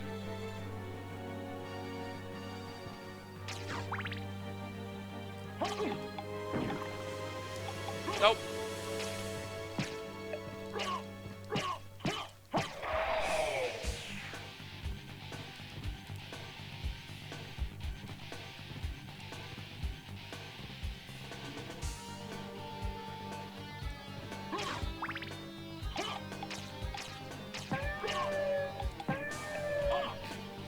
Wow, I really shouldn't have, like, thrown myself off that ledge just to kill that one enemy.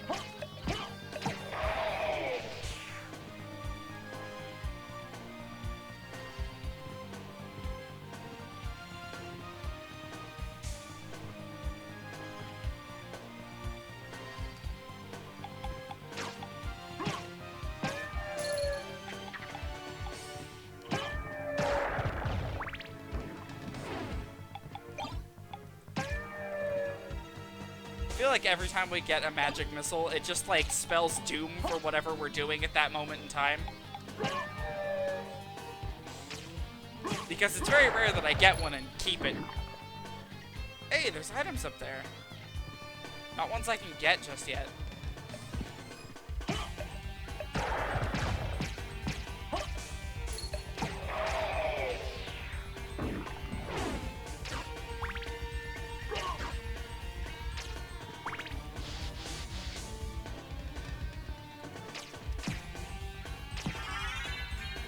Wow, we leveled up from a Medusa head. You know what? You know what? There. I don't care if we have less defense. Fuck getting stoned all the time. Alright, can we do anything out here? I don't think we can. I mean, we can admire the, gorgeous visuals.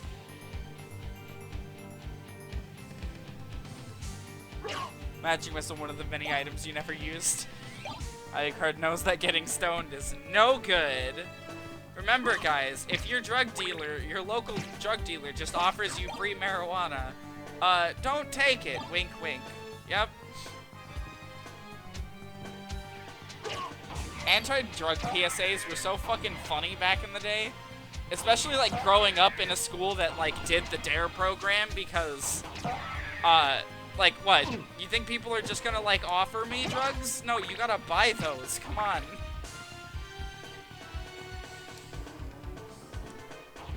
Like the egg commercial, yeah. The DARE program was really weird looking back on it. Because, like, of course, I didn't know what a furry was growing up, but now I do. And looking at their mascot, he's pretty suspect.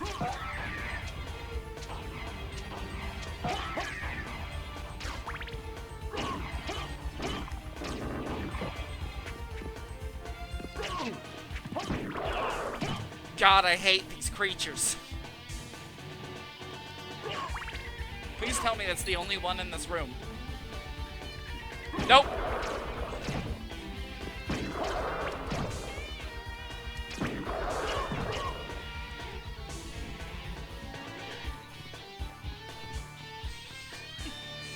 Oh shit!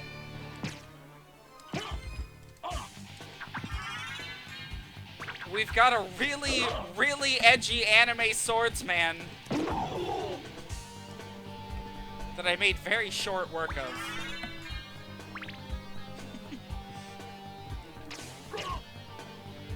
Another area that looks really damn good. Like, really, so much work went into this game. The fact that this game is all sprite work is incredible. Like, look at this background! And it's all for, like, flyby visual details that you might never even notice. There's a really good reason why this one's touted as the best in the series. Even if it doesn't have my favorite gimmicks, like, man, it definitely looks the best. And this is coming from someone who's played all of them.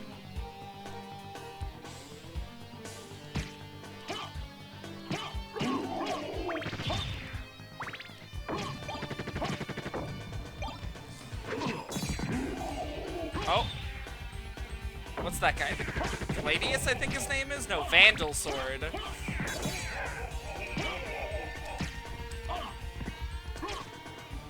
Maybe he's Gladius later, I don't know. The names are not consistent in this franchise.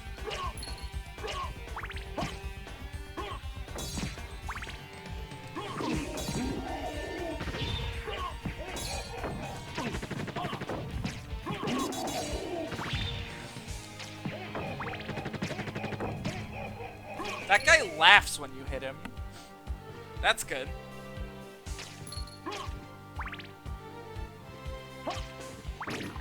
Oh. Healing Mail. Oh, now this is a fun one. It restores HP while walking. So what I used to do, remember, I played this game on like a road trip, is if I was before a boss, I'd just like equip the Healing Mail and just do this for a little bit before I walked into the boss room.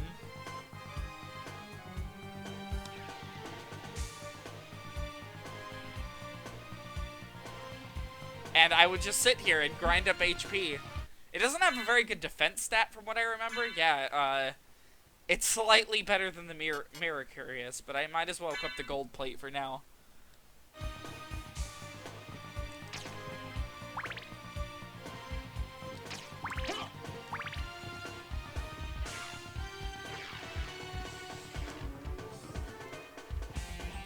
I do like that there's so many nodbacks to Dracula X Chronicles, you know, Rondo. Pendulums, God no. Hey, they're way easier in this one. But yeah, no, this game is full of callbacks to Rondo there's no way anyone got back then. Like these guys that point out where to go. Oh shit, it's I'm sorry. Karasuman?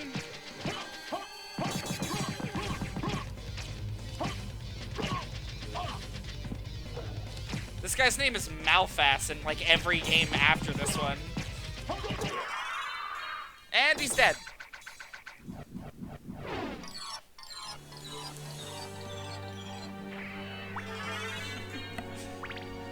And no bats flying around them either, which is why they didn't, by the way, didn't happen in the JP version.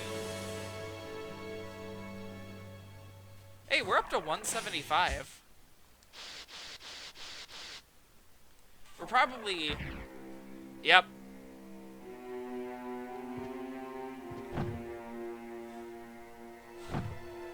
We're getting pretty late in the adventure, oddly enough. But not, like, really late in the adventure, because we still have so much to do, it's not even fucking funny. The game is only teasing us. I'm certain we could go fight Richter almost now, which of course would be the ending if we decided to fuck up the game's ending. Which I will do at least once. Although we could head up here real quick just to see what we can find. Scimitar? Falchion. Falchion? I don't really know how to say that.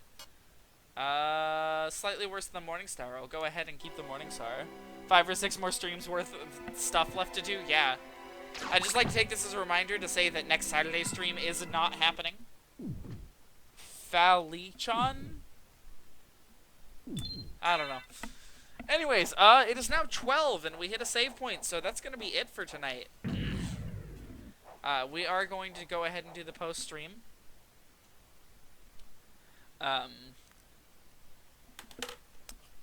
Yeah, this game is so fucking good, and I'm very, very happy that people are showing up to these. So that's gonna be it. I'm gonna go ahead and take away the capture card, and then we're gonna... No. There we go.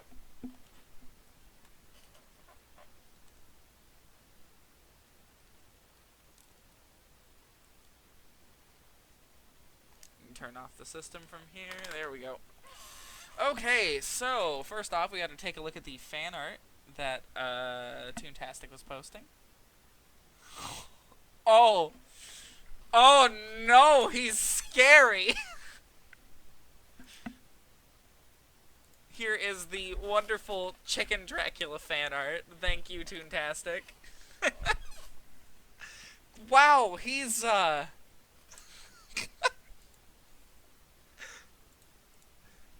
oh boy, it will never be finished. Yeah, I don't blame you. Hopefully at some point in the future we get to see cool Sunglass Alucard. That's a creature of the night, yeah. You see, the reason Dracula's lurking in the shadows in Castlevania 3 is because he doesn't want everyone to know that he just looks like that. You just drew it. Gonna send it? Okay. Oh, until you get that sent, we can talk about real quick.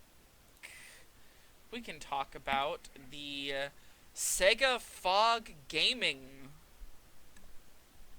reveal, which we can, I guess we can just pull up the trailer and watch it. Throw that into theater mode real quick. The trailer is... There we go. The trailer is not subtitled, as far as I can tell. So, as far as I understand this is like a service to stream Sega's arcade games.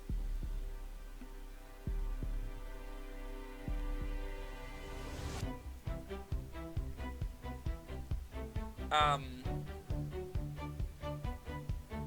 really don't know what all this has to do with streaming arcade games, but sure. I hope I don't get, like, content ID'd for this. Is there a...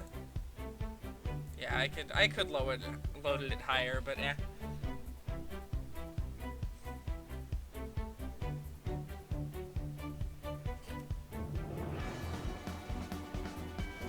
So, where did they get to the part where they announce, like, what this is?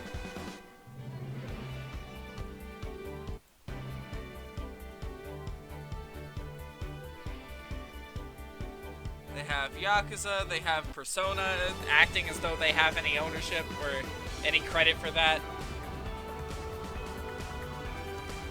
Hey, it's Miku.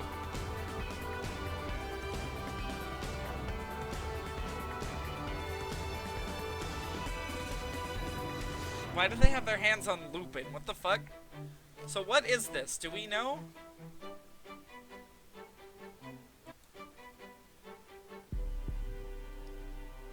Do we know what this is? Is it just a Sega streaming service?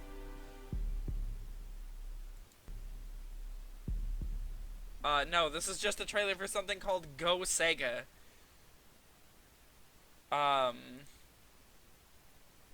Here, Sega Fog Gaming. Let's take a look at it.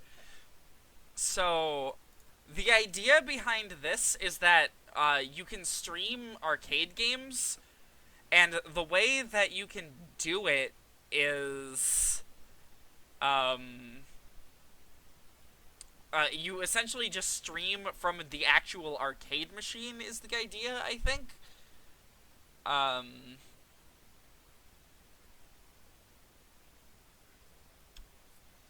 So the all.net platform for Sega apparently is like online leaderboards and shit.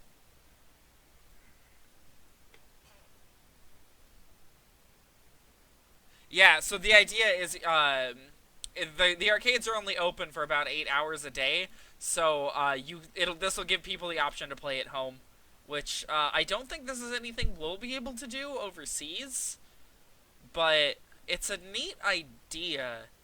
Too bad arcades aren't like here at all. Yeah, that's a whole lot of nothing basically. The category was Daytona, USA. Yeah, no, the reason it still takes money is because you're literally just using the arcade machine from home. Alright, it looks like... Oh! Jesus, he's perfect! Here we go, we got a... we got cool Alucard here. He's got a fucking courage thing and a Pokemon sticker. Is he high on drugs? Is this what I'm seeing? Fucking Pikachu hat. He's got a Tamagotchi earring! Oh my god! This is perfect. Thank you, Toonie. He is the 90s.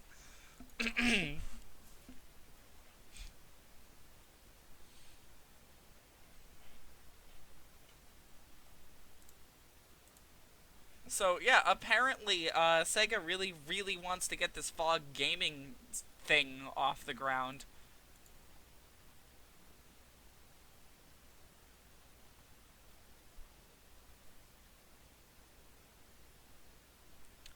Huh.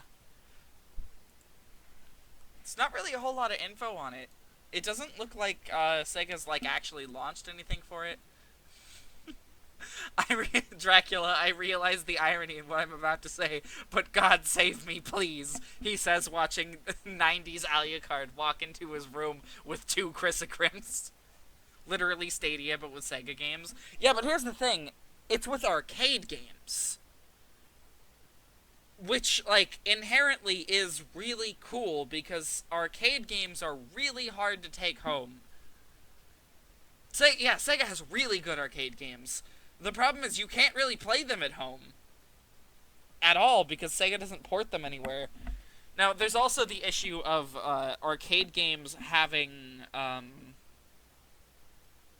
like, specialized controllers, so that's something we haven't addressed. I thought of a way to address that, but,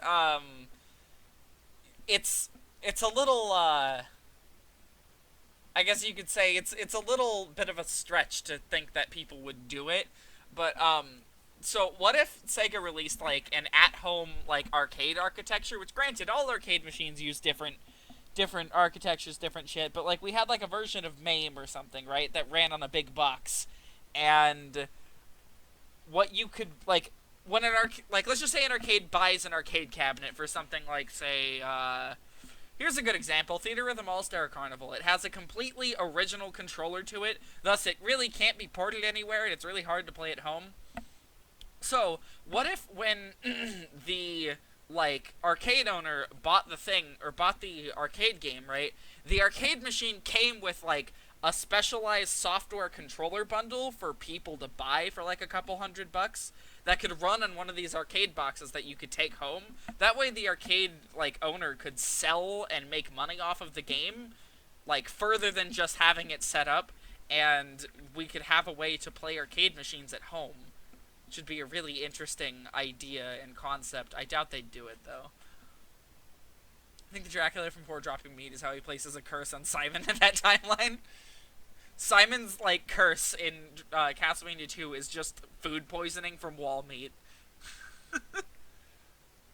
Belmont should not eat Dracula meat. Sega said it was exciting as PS5, though. I don't know. Absolutely not, Sega. The only thing that could be more exciting than PS5 is if you were like, hey guys, guess what? New console. Honestly, I think the entire planet would fucking lose its shit at that. Like, Sega releasing a video game console? Like, holy shit. The Sega Pluto. Just name it anything. You could fucking call it, like, the Sega, like, Dreamcast 2. A really unoriginal name. And people would fucking buy it. People miss those Sega consoles, you know? Honestly, I do too. Basically, every piece of Sega hardware is, like, really high quality and good. And not maybe necessarily in build quality, but, like, you know, there's good shit on all of them. I don't doubt that Sega could make some absolutely fucking... Like, they could rival Nintendo if they really put the money into it and tried. But they won't. Could you imagine if alongside the Switch we had a Sega console that was just full of Sega exclusives and Sega Uranus? There was a group of people, I don't know whatever became of it, that were trying to make an open source video game console, and like they were going to handle all the R&D, and what they wanted to do was just pitch it to Sega and be like, hey guys, would you publish this and put your brand name on it? And if they would have, then, like, that would have been really cool. I don't know if anything ever came of it, or if it's, like, still in development, or, like, what's going on with it. Because they have to develop an entire, like, console, like, operating system for it. And then, of course, games have to be ported to it here. What was the name of it? Sega... console...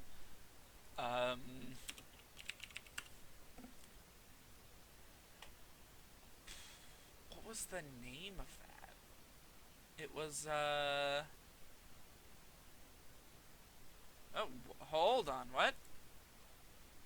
Oh, this was an announcement for, what became, Fog Gaming. People were curious as to what Sega wasn't going to announce.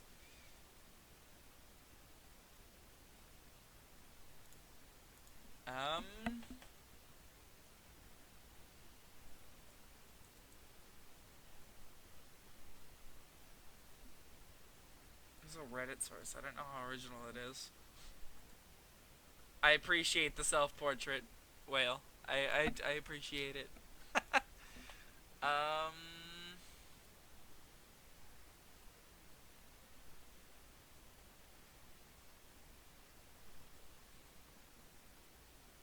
Let's see, Sega's developing a next generation console in secret. This is apparently a leak by a deleted user. I'll look into this. A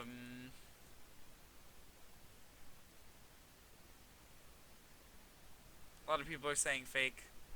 I don't think anything's really taking it seriously.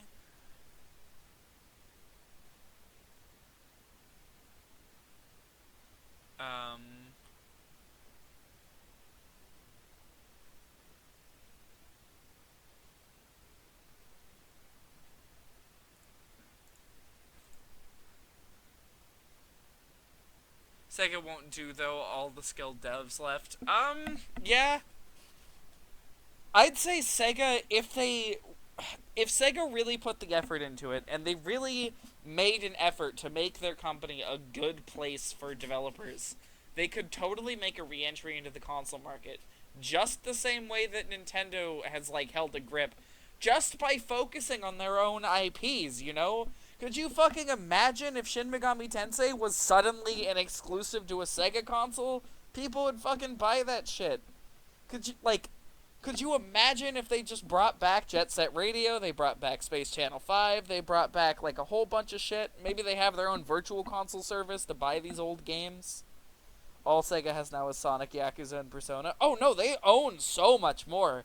Sega has a ton of IPs that could absolutely succeed in modern times. The problem is they won't do it. They could totally, you know, do a new Knights game. They're dormant, yeah. Saw a new Space Channel 5 thing on PS4. That was probably part 2 getting ported. I highly doubt it's anything special. Here's something weird. Did you know there's a Game Boy Advanced game for that franchise?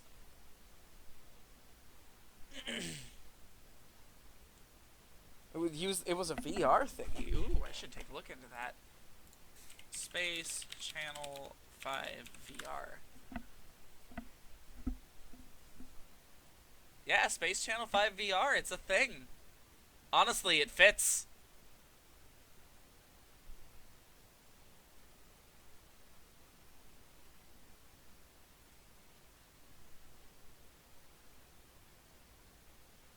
I hope it's good. I don't know if anyone's, like, talked about it yet or not. It released a few months ago. Very quietly, considering it's PlayStation VR. I would really love to get into Space Channel 5, but the first one isn't anywhere. You can't really buy it. You could get it for Dreamcast, and I'm pretty sure there's a PS2 port. The PS2 port's pretty cheap, but I don't know, I prefer finding shit like that in the wild, you know? Going out and hunting for it as opposed to ordering it online.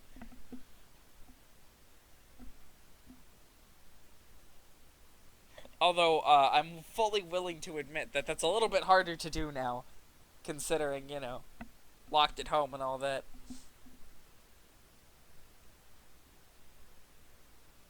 Oh yeah, there is a GBA Jet Set Radio. From what I remember about that, it's very similar to, like, the GBA Tony Hawk games. Can you hunt because you live on an island? If anything, that makes it very hard to, collect retro games, directly. Like, you know, the games that make it to places like that don't tend to leave. And new ones don't tend to be introduced all too often.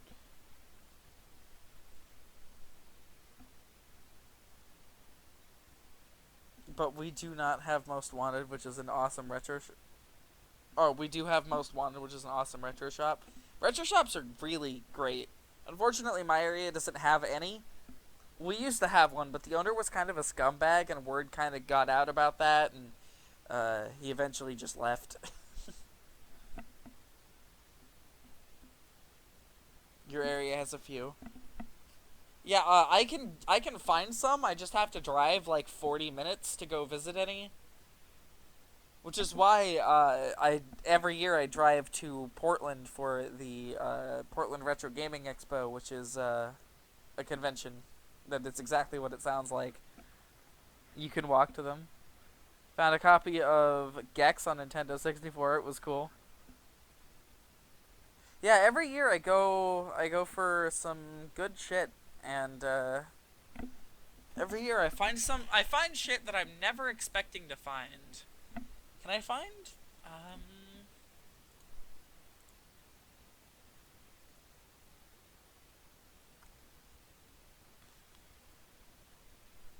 I don't know if I ever posted. If I didn't post them on Discord, which I haven't found them just yet, then the images I took of my hauls a couple years ago are definitely gone forever. I don't even remember what I got at that point. You found a sealed copy of Donkey Kong Country? Oh shit.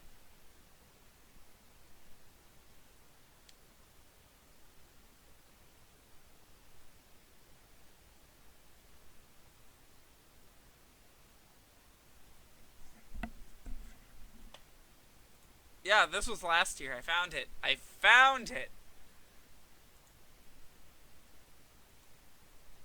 Let me pull it up. This was my haul last year or the year before. I don't remember.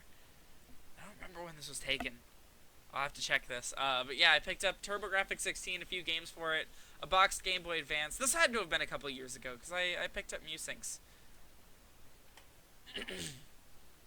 And then the main thing that I picked up was Mother 1+2 and Rhythm Heaven.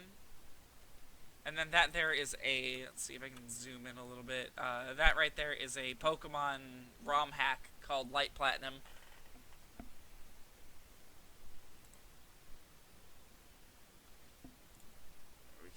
We can go ahead and check the date on that real quick. When did I get that? Oh, that was 2018. That was not the 2019 haul.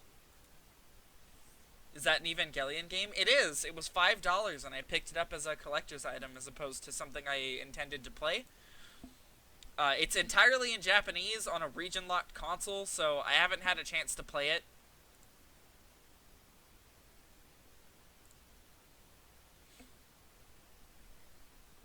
And, of course, you know, it's a visual novel, so I just can't.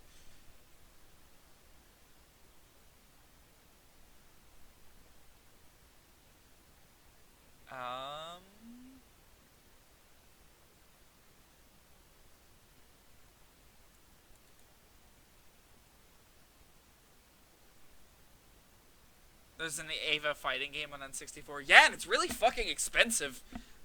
It's like... Here, let me go check eBay real quick for it.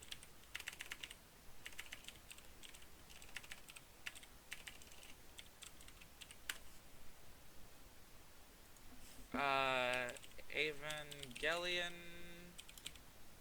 N64 is $30 for just a lone copy. Getting it in the box, which, by the way, the box is so goddamn good looking. I've seen one in real life, and, like, man, it is amazing looking. Yeah, it's over $160 though, so I don't know how worth it that is. It's actually in English. I don't know about that. I know you can play it on English consoles if you just mod your N64 a little bit.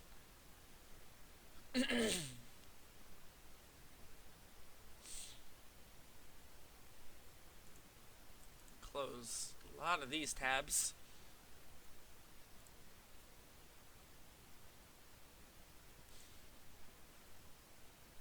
Your dad works for a Nintendo and he has a Nintendo 65. Holy shit!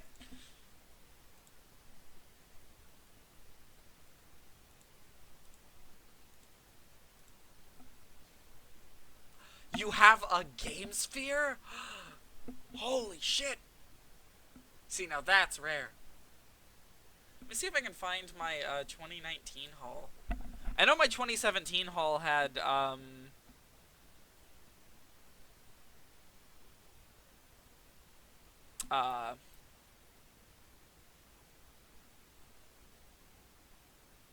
Mother 3 in it, I'm pretty sure, like a boxed copy.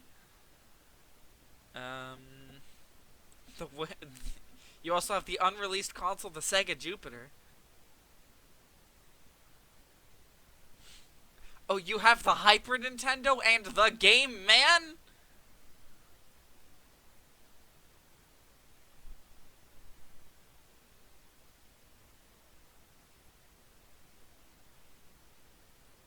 Let's see, still finding a bunch of people talking about the convention, not about...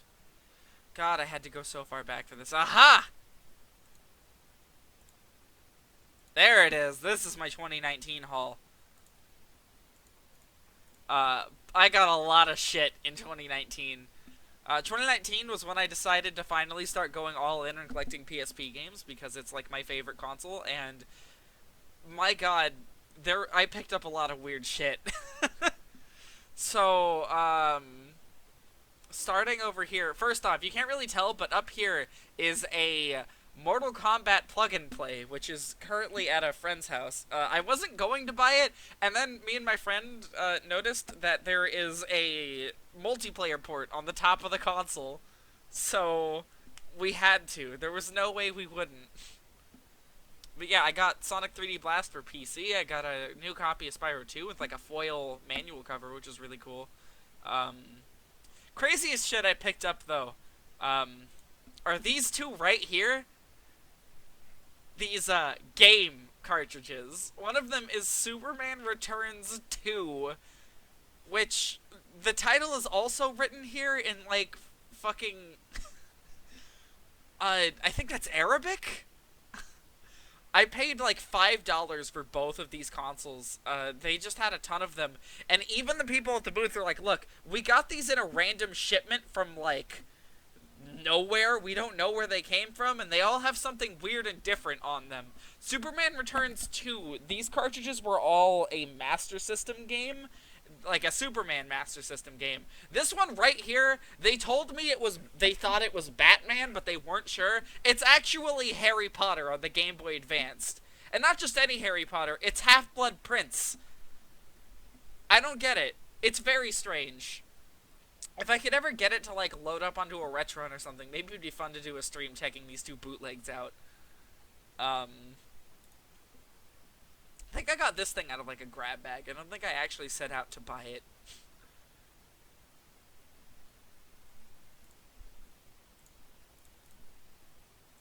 Sonic 3D Blast and Sonic R? Yeah. Oh, yeah, I also got, Shark Tale, yeah. I haven't actually, watched it on the Game Boy Advanced. I don't know why I would. That was another thing that people were like, hey, you should buy that. And I was like, sure, why not? I'm very sad that the expo wasn't happening this year. Because that thing is like the highlight of my gear, pretty much. I really enjoy going to that. And it's really the only time I get a chance to expand my collection in any meaningful way, Like, I order a few things online here or there. Love me some good compressed Shark Tale, yeah. Shark Tale is deeper than Evangelion. Oh, shit! Hot take. You see, if you really think about it, right, the main character, he really just, like, represents, like, Will Smith as, like, a fish, and that's really deep.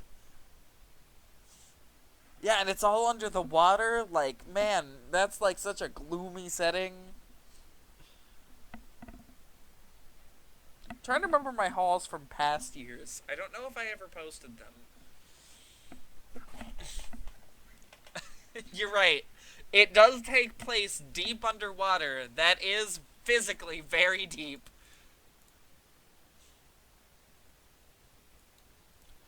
Let's see. If I...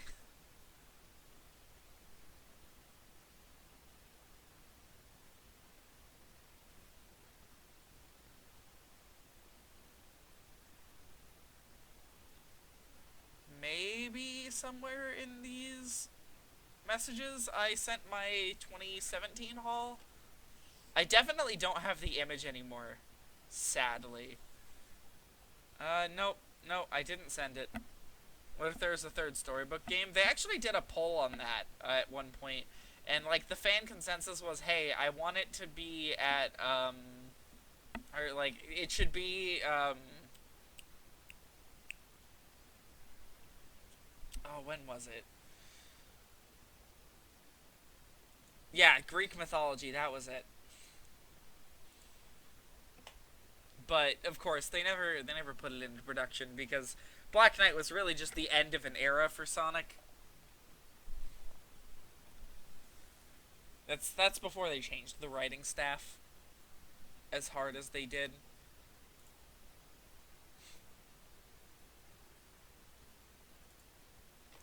I guess I'll have to just, like, think back and remember what I bought in 2017. And 2016, that was the first year I went. I know in 2016, that's when I picked up Alundra 2. They need to have a boost game with Greek levels. That'd be cool.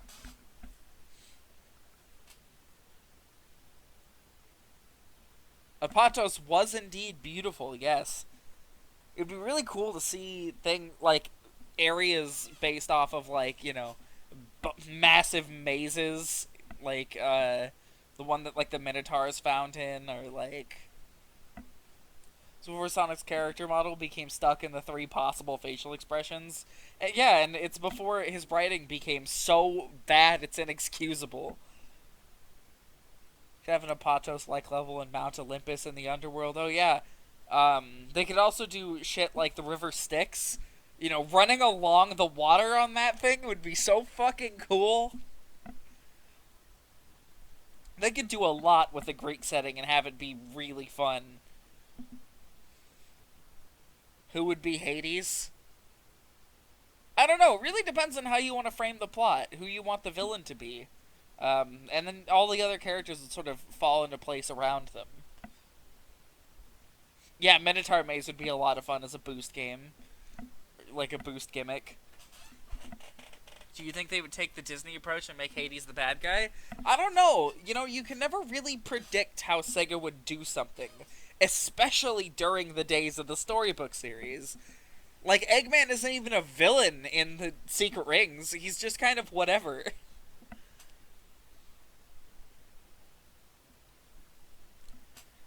I would certainly hope that they wouldn't make Hades the villain, because that's sort of like, you know, been there, done that.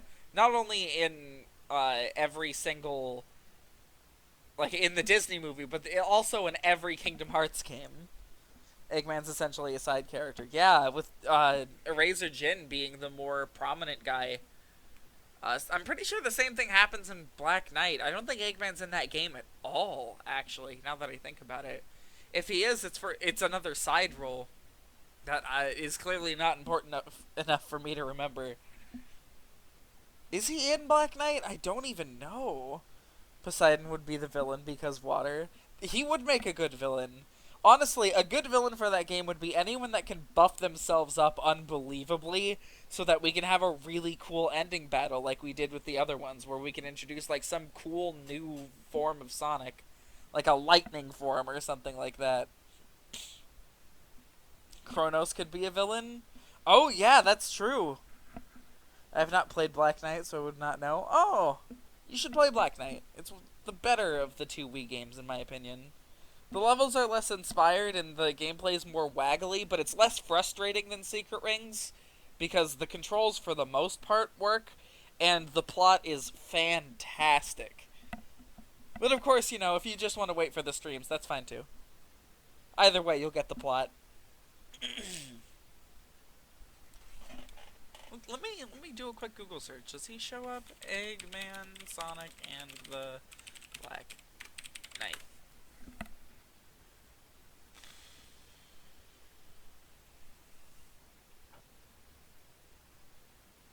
No, he doesn't show up.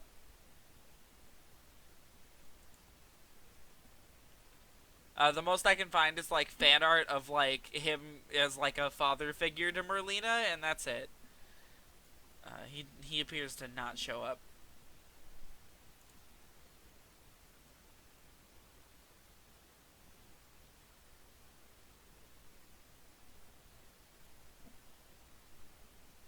I also found a conspiracy post saying that Merlina is a double for Elise. Although, I'm not actually convinced. The most this proves is that they both have, like, sort of reddish hair, and they do some similar facial expressions. Otherwise, they are very different. Not even the poses they're striking in these comparisons. Here, I'll bring it up. Not even the poses they're striking in these are entirely, like, the same. Like, here she's clutching a staff and holding a flower. Like, this comparison is not sound. It's entirely surface level. I don't know.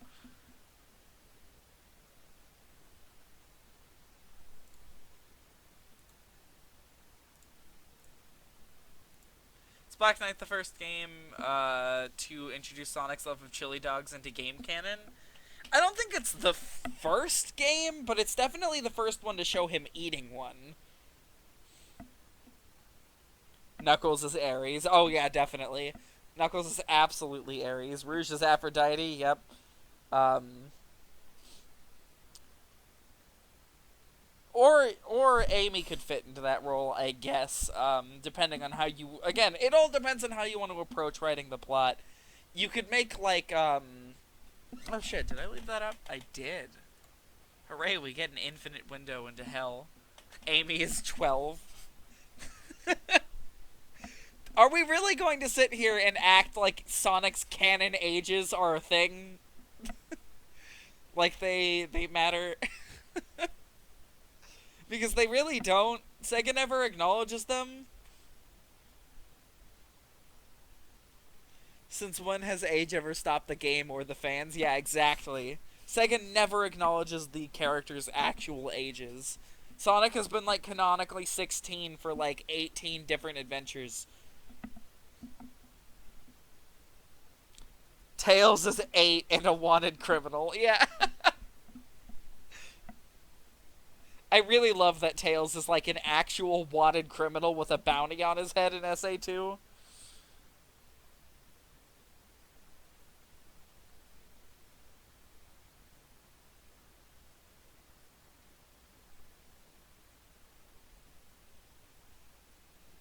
I'm curious how they would have approached writing a Greek story, though.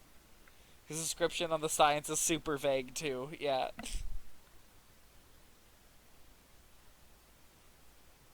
I wonder how, like, who they would have made the villain. Because, like, each, storybook game took a very different approach to the themes of their story, you know? Big, yes. Let's make Big the villain. I don't know how they do it in the States, but if someone under 12 gets in trouble, they just get scolded, like Bad Boy. Here, it really depends.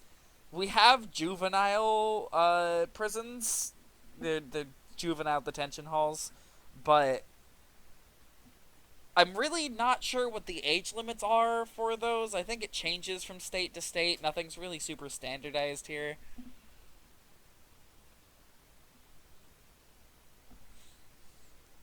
It starts at 12. Yeah, I would assume the same is true for the US. I don't know what happens if a young child is incriminated in a really bad crime, though. We don't really see many cases of that here. Tails will just get a warning, like, bad. No. No, he gets an entire, like, privatized military force out to kill him. Not capture him, kill him. They're shooting him. Big had some very hidden cameos in Secret Rings. You just stop in certain areas of certain missions. Then not only do you see him, but you unlock a page of his diary. You'll have to figure out where that is. Not that stopping in that game is very easy. I'm looking forward to seeing Big make his triumphant return. Which, speaking of, Tuesday night will be Heroes, so the highway on Mission Street gets completely wrecked by the military for the sake of killing an 8-year-old. Rouge looks at Big seductively if you mash the A button in the Knuckles and Rouge cutscene. That would be the best, like, Easter egg. And then also, I think that's just Rouge looking at anybody, because the way that they animate her, she looks at everything seductively. Fucking everything. It's like they don't know how to hold her eyelids open. I don't know, it's really weird. Seductive look happens anyways, but Big appears to just the right spot. Yeah, she does seductive looks looking at literal trash.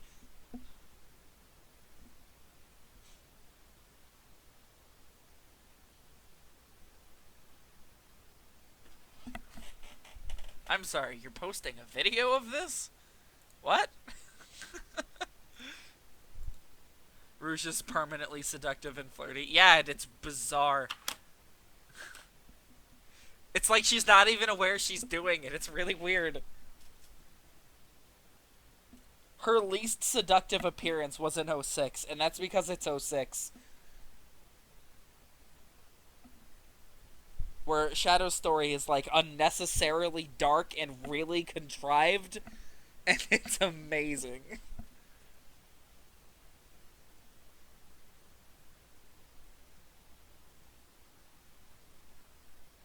Poor Tails.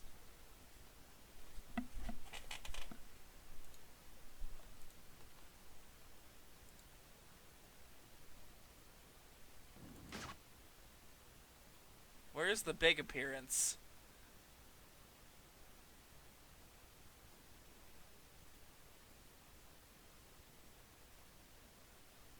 Oh shit! What? Here, let me pull this up. We should get going.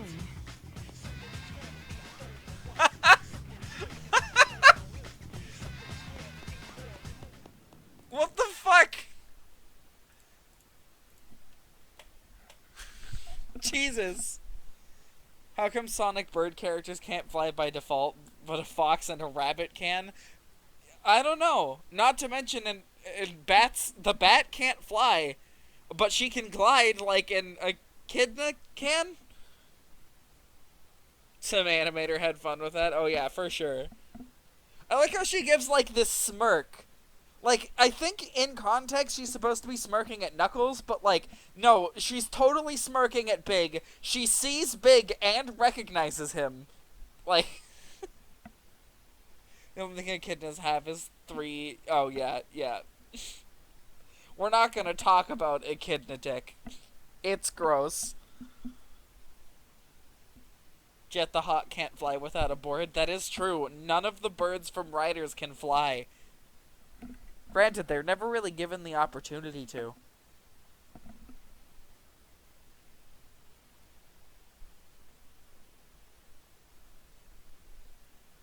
I'm looking forward to when we get to Riders. That's gonna be a really weird game. Especially since I have no idea how it works. But that's not till after 06, so we have a while until we have to worry about it.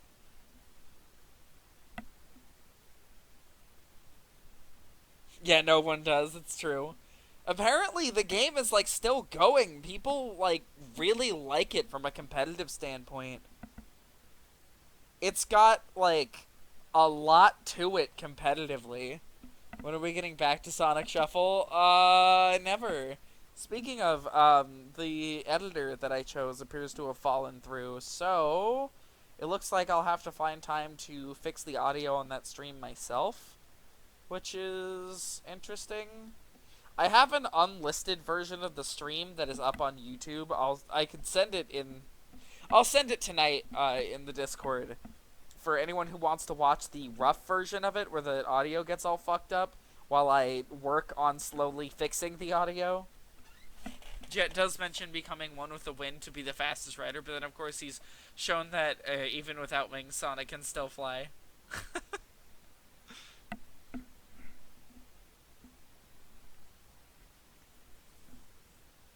We'll probably do the rider games, like, all back-to-back, with a lot of the other racing games. I don't know how much of every racing game we'll do. I know they have, like, big plots, but the games are all really hard, and the only one I have any experience with completing is Sonic R, and even then it's been years, so...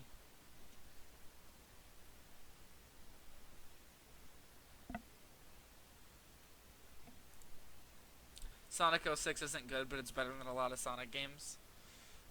Yeah, I don't know how I'll do Free Riders either, especially, so, I don't actually have, like, a mic. Like, I have, like, a headset mic. I don't have a standing mic. And a standing mic would be ideal for Free Riders. And even then, there's the problem that the game will just flash up pictures of me whenever it feels like.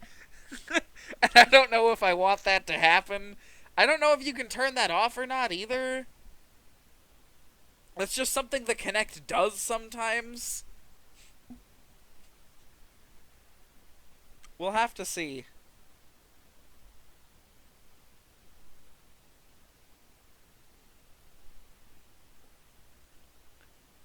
Of course, that would require me hooking up my Kinect and finding a space to play that. Yeah. Thing about Sonic R is that it's a super short. You can 100% the game with about an hour if you know what you're doing. Yeah, that's just it. I don't know what I'm doing anymore, so we'll see how it goes. I know that you have to get first place in a lot of races to, like, unlock characters and shit. And even then, you have to race them to unlock them, and it's always super stacked against you. Like, the metal characters are always the fastest ones. However, that does introduce a lot of really popular characters as far as fan stuff goes. You know, that's where we see the introduction of Tails Doll. It's where we see the only, like, non-comic book appearance of Metal Knuckles.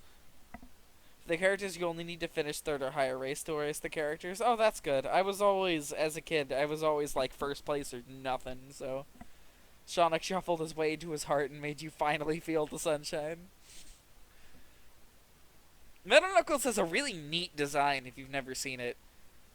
Of course, you know, he's trapped in Sonic R in the comic books. See if I can find a good picture of him. There's him modeled into like a sort of 2018 style. Can I find him from the comic books?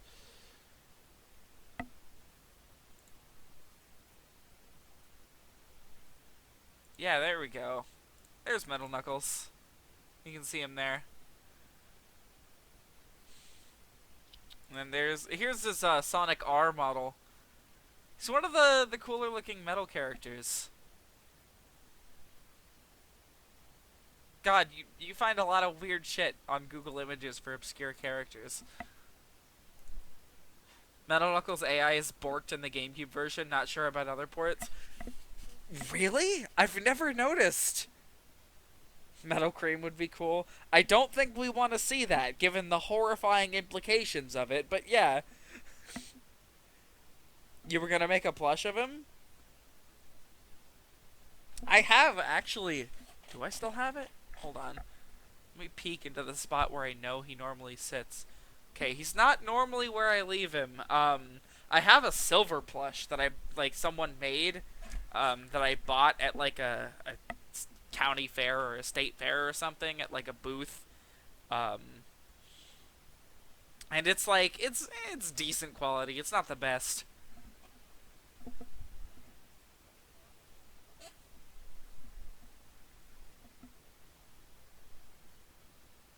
I don't know if I still have it. I should still have it. I just don't know where it would have ended up. Might be buried somewhere in my closet. Never to see the light of day again. You made a Badnik plush, but it's unfinished. Plush making's a lot of work. I don't blame you for leaving any of them unfinished. Which Badnik was it? Was it like Motobug? That'd be like probably one of the easier ones to do. You can send it? Ooh, I'd love to see it.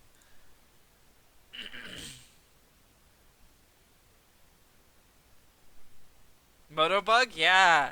I like Motobug's design a lot.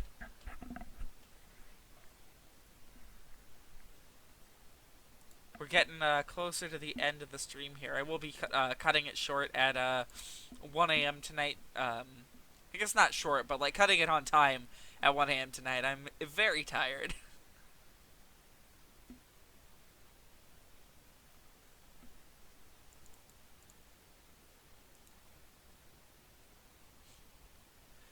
I see that Metal Cream render, and that is horrifying.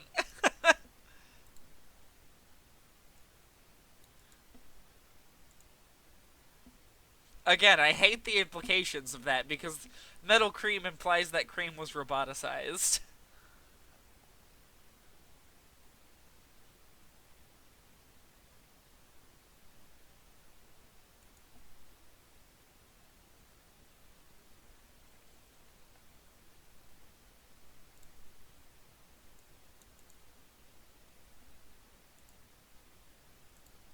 You know, the actually specific badniks don't ever get, like, a whole lot of recognition. in like the Sonic anything. Oh shit. Here, let me pull it up. It's a very good-looking start to a Motobug. Is he just, like, not plushed up enough? It looks like all the pieces are there. He's just not quite the full shape yet, it looks like.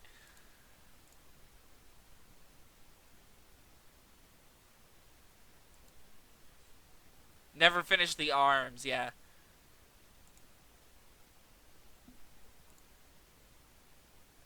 Turns out it's super polite, and it's all like, "Hi, Mr. Sonic, I'll let you open this capsule if you want me to."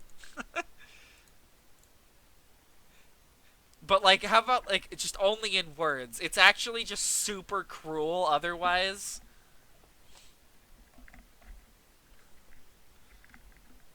It'll never acknowledge that it's attacking you, but it's always attacking you. It's like, lovely weather we have today while it's trying to remove your insides.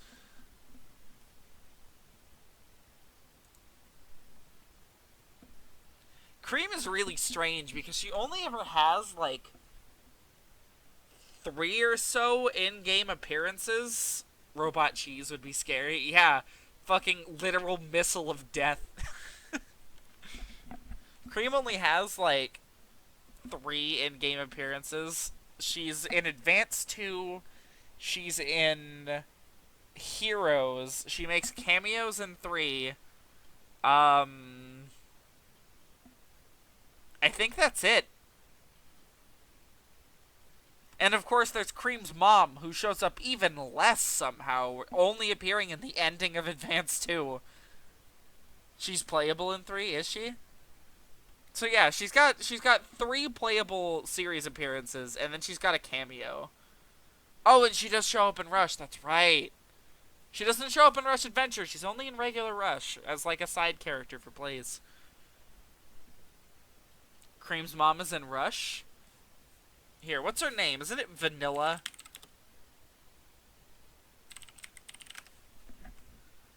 Yeah, Vanilla the Rabbit. I'm not going to Google images for her.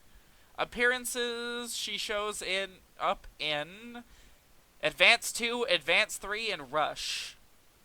She shows up for the Cream ending in Advance 3, it looks like. Which is interesting.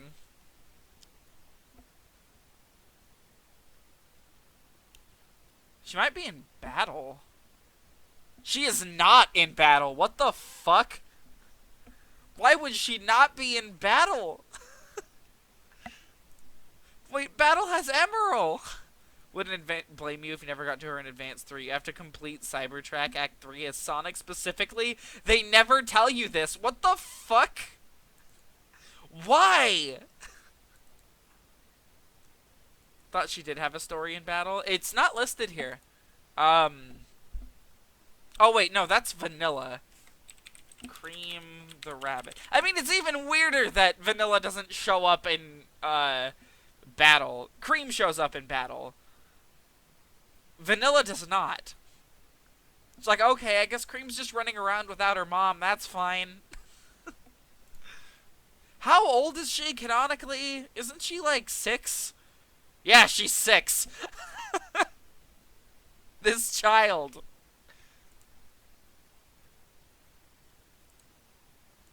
Let's see. The Vanilla page lists that she has a cameo in Generations, but it doesn't say where.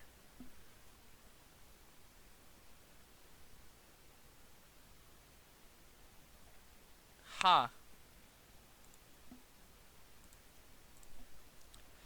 She's so powerful, she can just wander the world by herself. It's true. Cheese does literally murder Hornet into whatever the fuck she wants.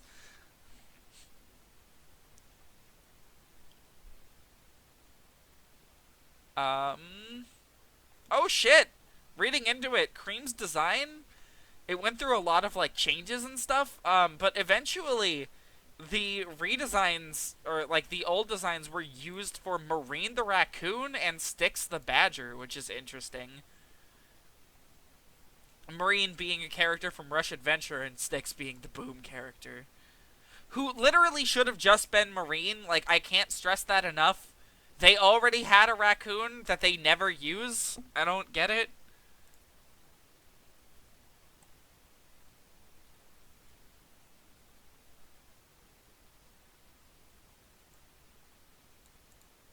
Let's see.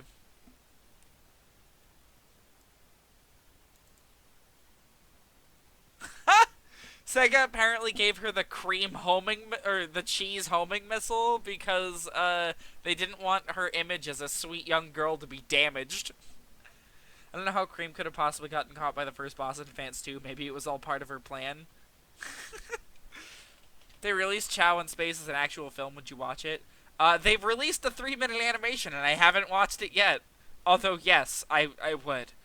I would 100% go to the theater to watch Chow in Space. Even if it's just a bunch of Chows making weird noises the whole time, I'd do it. Can we find Cream's appearances? Battle, maybe? Cream shows up in Shadow the Hedgehog! What the fuck? Yeah, she shows up in Cryptic Castle when Amy requests Shadow to find her in one of the hero missions. After that, Shadow tells both Amy and Cream if they want to stay clear of trouble, they better stay away from Eggman.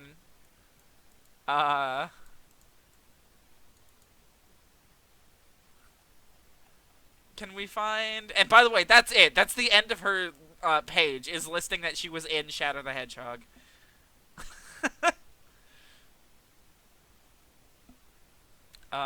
Do we know... Apparently she's in Sonic Battle. Have I seen Sonic Christmas Blast? I have not. Cream with the clock.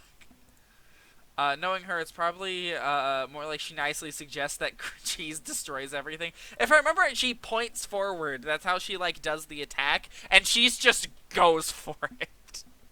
You literally don't have to touch anything other than the B button for Cream. It's amazing.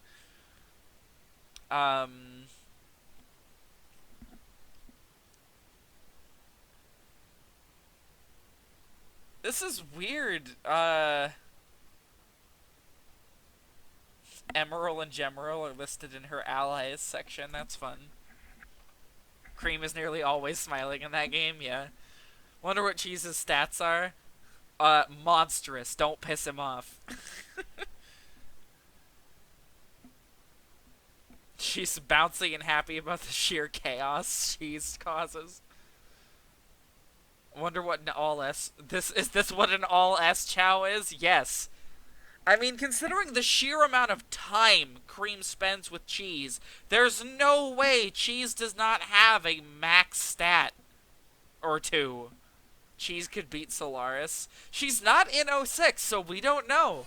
We don't know if Cheese could beat Solaris. Anyone remember Chocola? You mean the child that shows up once? He's only in Heroes, and he's rescued, and then that's it. They never talk about him again. Although, to be completely honest, he's probably one of the only reasons that the final boss looks the way it does. Of course, we'll get there when we get there. We're not going to spoil Heroes out loud for everybody. Wonder if anyone raised a fake Chocola. I don't think you can get Chows that color. It would have to involve breeding. Chocola? Yeah, he shows up in 2 cutscenes. Ever. He shows up in the Archie comics, it looks like, and he's sort of like a brown gold. Fades into... Yeah, it's a brown 2-tone.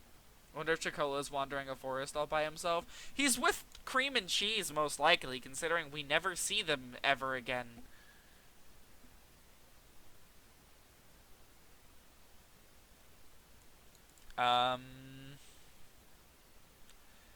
Trivia.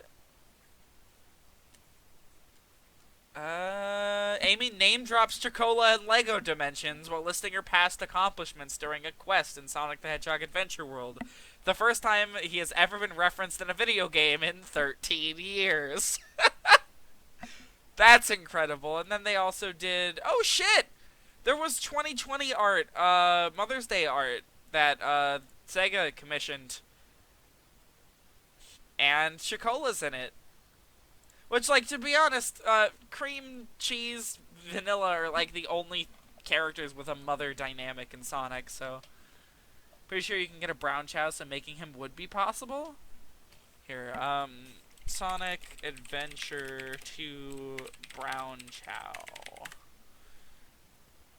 Two-tone Chow.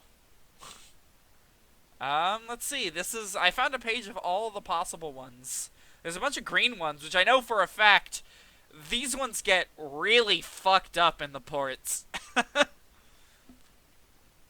We're looking for... You cannot get a brown two-tone Chow. The brown color is just not available. You can get a sort of off brown. You can get an orange, but there's no brown. Cream's not in Forces because seeing how the literal apocalypse affects her wouldn't be interesting at all. I mean, yeah. You gotta wonder what happens. Like, what happened to her during Forces. There's no way it was nothing. There's no way.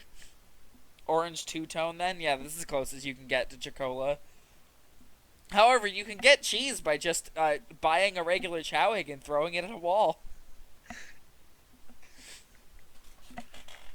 That simple. I wonder what the wiki page for cheese says. Oh, you actually can't get cheese. He's wearing a bow tie. He's special. Is it a he?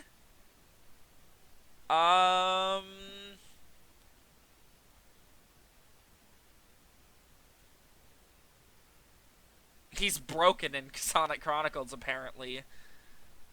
Let's see. He shows up in Advance 2, Sonic Battle, Sonic Heroes, Sonic Advance 3. He shows up in Shadow. He shows up in Rush. Shows up in Riders, in Rivals only as a cameo. Shows up in Chronicles. Shows up in the DS version of Colors. Shows up in Generations. That's neat. People seem to really like cheese. Just because he's a Chow. People like Chows. Yeah, that's it. Do Chow have genders? I don't really know. His age is unknown, though. Gender, none referred to as male. So, people just call him a he. Apparently, his favorite food is coconuts. Okay. And he dislikes Dr. Eggman. No shit. This is apparently all the information we've ever gotten on him.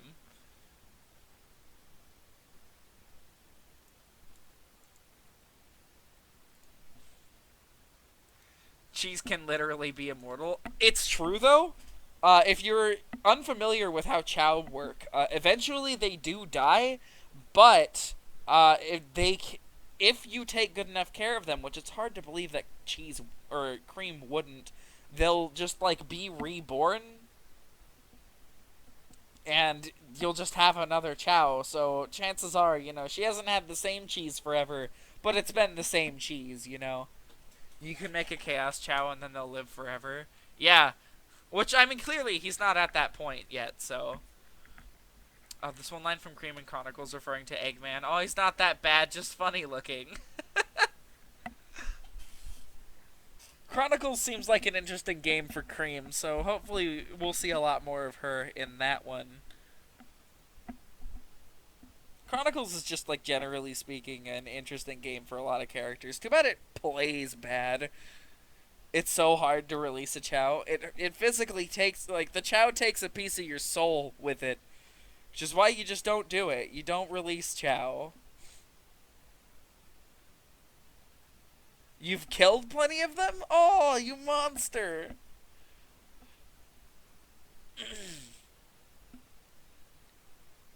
That's... oh...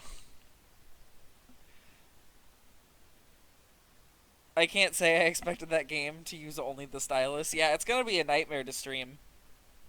I don't even know if it emulates well. I don't know anything about it yet. We'll get there when we get there. It's gonna be one of the later games we do. I only want the strongest. If you don't have an S rank, you can go away. Oh. Isn't, like, the point of Chow to, like, raise them? Breeding slaves. Oh.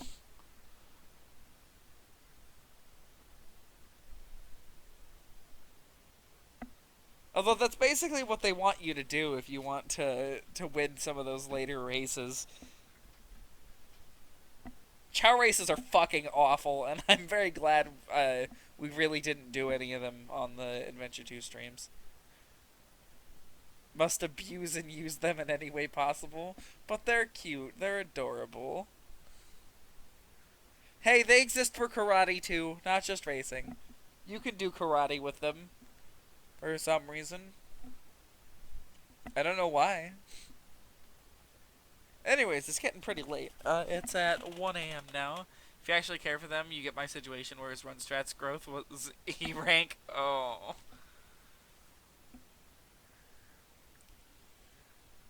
Only in battle. I mean, yeah, but that's like the only version of the game people play. OG SA2 was like really rare. It's a very expensive game nowadays. They didn't exactly release a whole lot of them, so it's totally fine to just assume that Chow races are in the game, even though they're not in the original.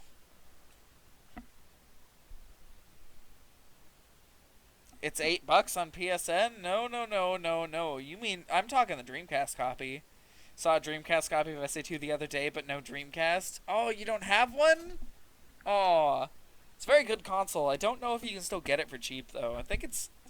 I don't know if it's gone the way of the Saturn, where its price tripled over the years, but it's definitely not cheap.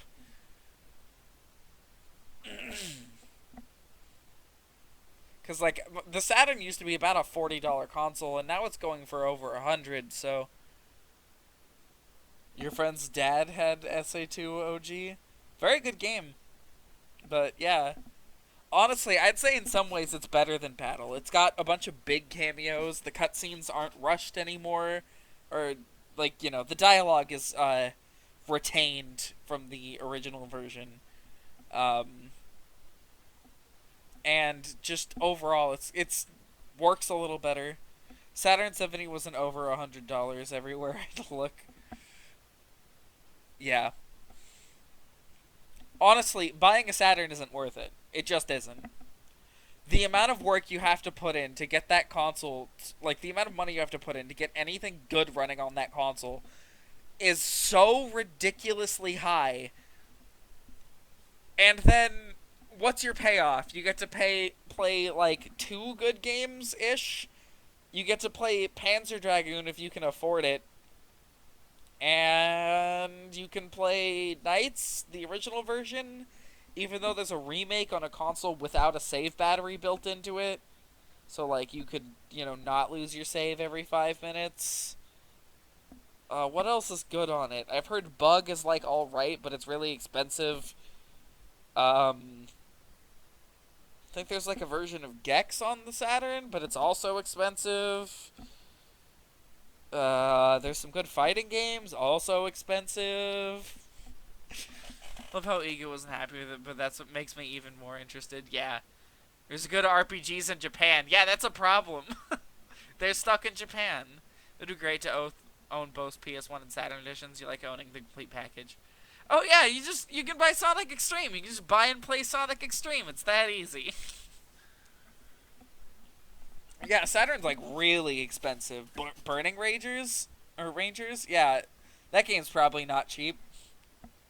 You can get like some decent fighting games on it for cheap. You can get Virtua Fighter 2, which is like floating in bad 3D, but it's cheap. Panzer Dragoon? Yeah. That game is not easy to find. Especially the later ones.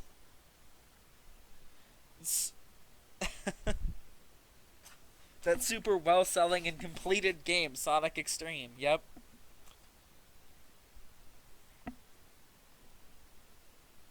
I would love to see someone try to finish Extreme, you know? Team up with Chris Sen and, like, try to restore the original vision. Kekrok. Isn't that game, like, not real? Isn't that, like, a not real game?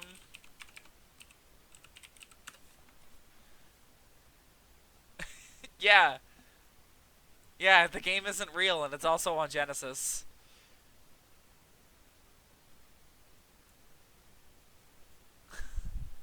No one really knows if the game is real or not. Apparently.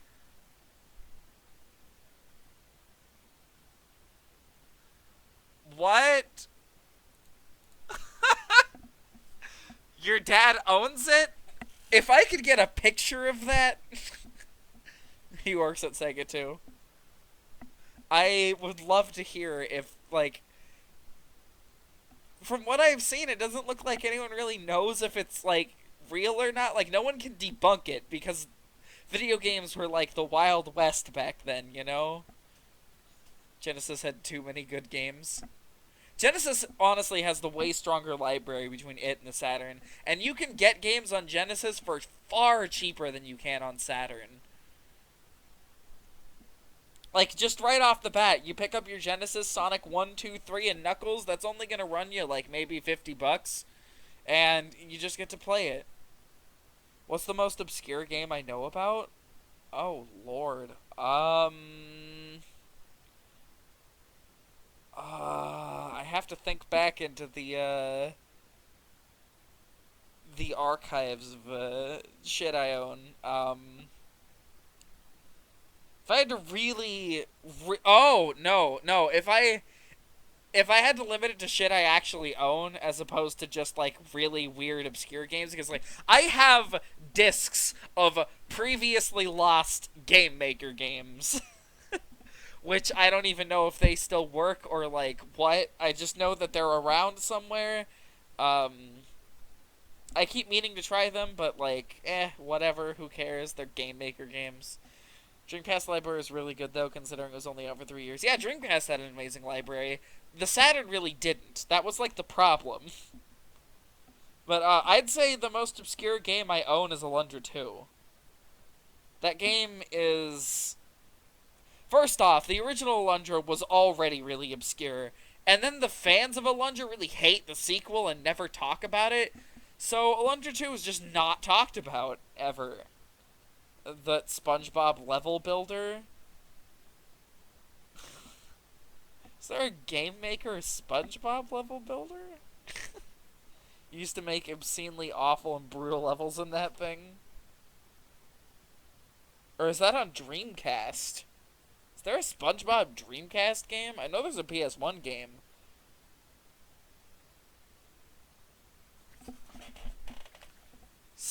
It was something on the Nickelodeon website? Yeah. Okay. I never visited the Nickelodeon website back in the day. You own the PS1 game? I'm sorry. The most the most obscure game you know about is the Mighty Hits on Sega Saturn. Mighty Hits Saturn. What the fuck is this?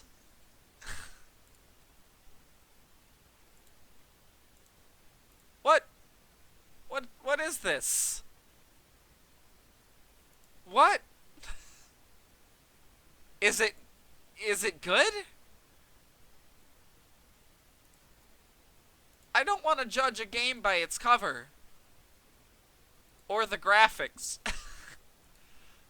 What?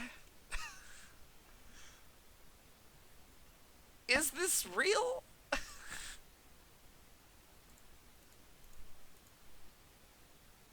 No! You haven't played it, but it looks scary. It has horrifying cutscenes.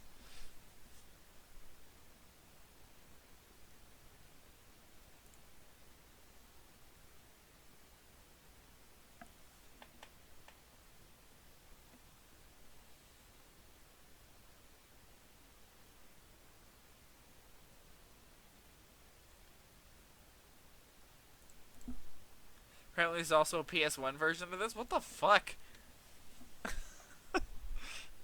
Man, Saturn wasn't allowed to have any exclusives.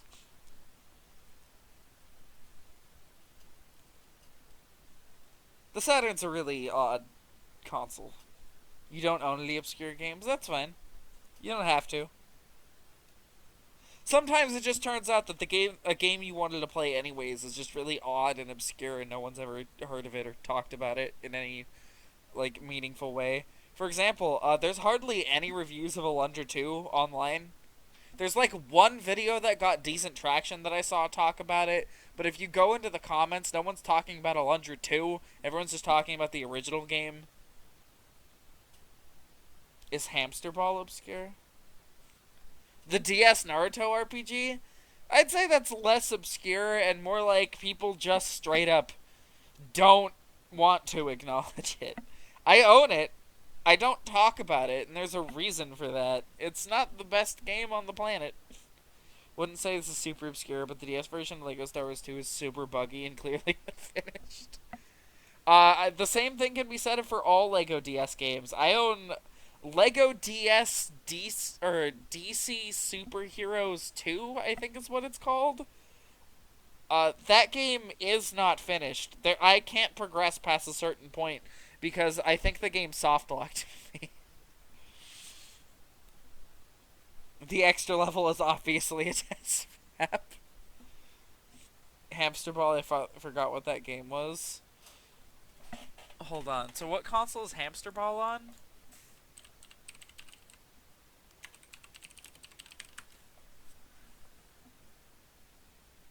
What is this?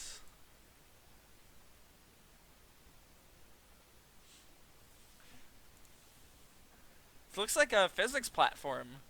Or a physics platform. A physics, like, platformer thing. It looks neat. What console is it on? It looks like PC? Big Fish had a hand in it? Yeah, it's a PC game by Big Fish. Big Fish was always weird to me. I don't know.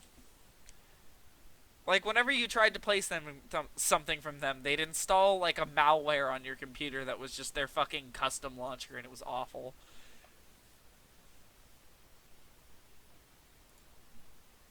It looks like there's a PS2 version as well. And it got ported to iOS at some point? Neat. Shut up, Windows Defender. I should stream Hamster Ball? Maybe someday. If I can get a physical copy of it, or if one exists. You can make custom characters as per usual LEGO games. If Palpatine shocks a custom character, the game freezes! Fucking incredible.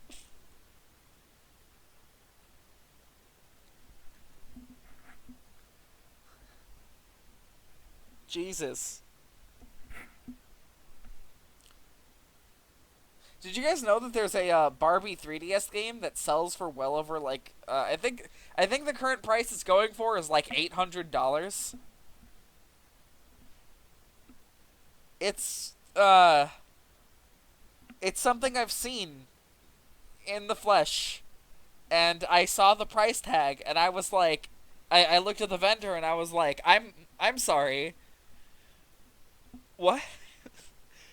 And he was like, so here's apparently the story behind the game is that it was going to be, yeah, it better be a damn good Barbie game. That's just the thing, it's not. However, the game was canceled shortly before release, so they had a small number of physical copies made and sitting in a warehouse, and instead of just destroying them like most companies would do, they silently leaked them out into the market. Maybe it was like some employees doing or whatever, but there's a very small number of them, and they're very rare. Ever catch my son watching SML? Do you mean SNL? Some companies leak stuff like that, it's true. Here. Barbie 3DS game expense. expensive. Let's see if I can find the one. Um,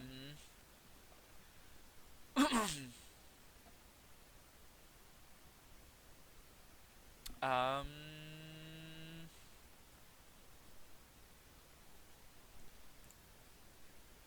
Barbie, maybe Barbie canceled 3DS game? What's the name of it? Barbie Dreamhouse Party, maybe?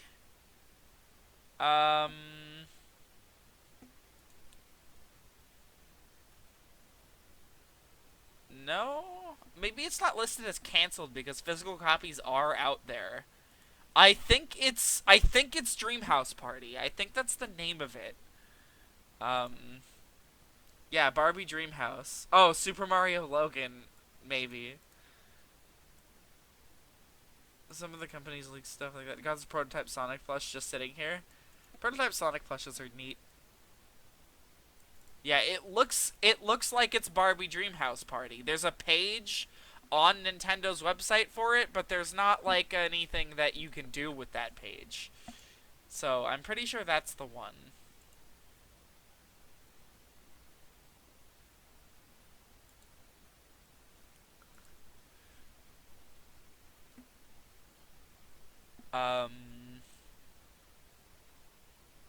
Yeah, it looks like Barbie's Dreamhouse Party is the one, and it's really fucking expensive.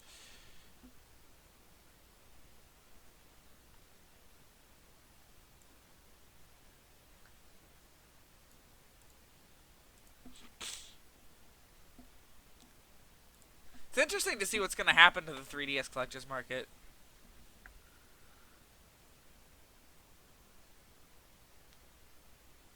Barbie Spaghetti Monster.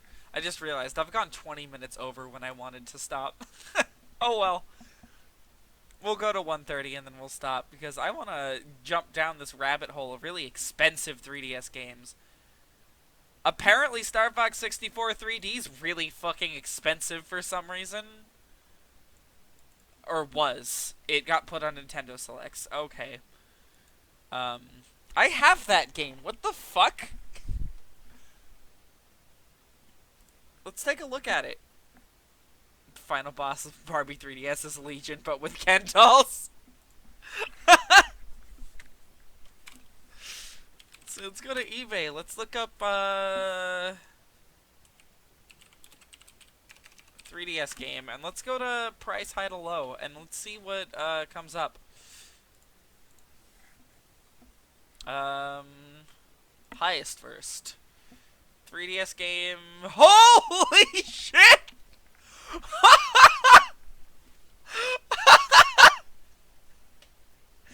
Okay, I'm just gonna let this speak for itself. What the fuck? How did what?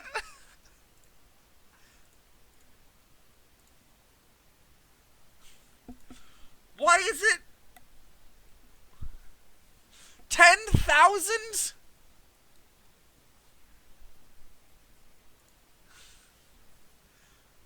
Let's see. I'm finding a bunch of bundles of shit. Monster Hunter Generations is... Why the fuck is Monster Hunter Generations on 3DS new $1,700? Why?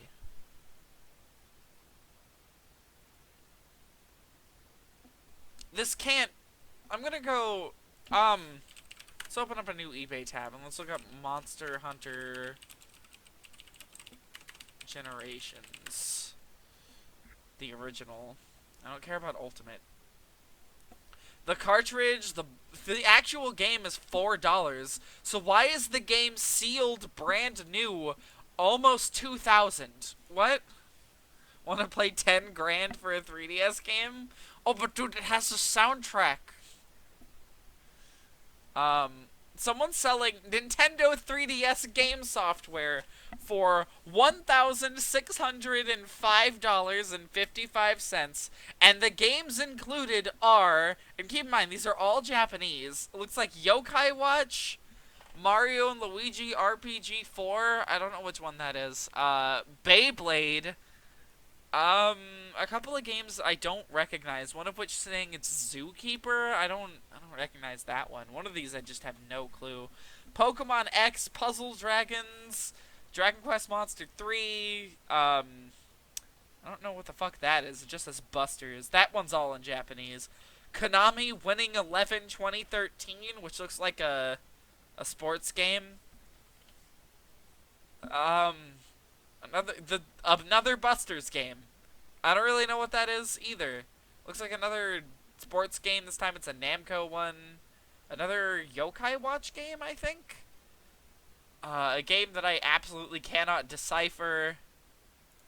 I don't know what that is either. It's got Smash 3DS. What in this makes it worth $1,600? Yeah, what a steal! One of these is listed as 3DS cassette, and it comes with 5 games. Why are people selling 3DS games for so much money? Oh shit! Oh shit! So I happened across this one, and I was like, whoa, that's a lot of copies of the same game. Why is it $1,000? It's because these are demo cartridges. These are like what they'd put in store kiosks. Interesting that they have labels. You wouldn't think that they would, given everything. Same thing exists for Yoshi's Island. See, what's the singular most expensive 3DS game?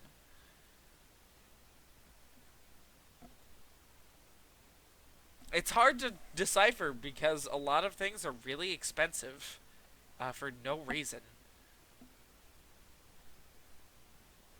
It looks like a game called Metalot Classics is listed as a lot.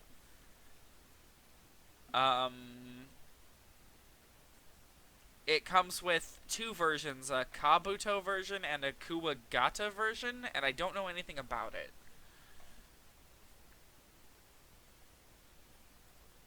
It looks like it's a special edition of the game. That looks like... Can you just buy one? No!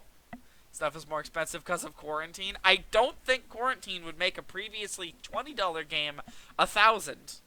People are selling used PS4s for $1,000 on Amazon. It's hilarious. Yeah, but like singular game carts? Not even in their box?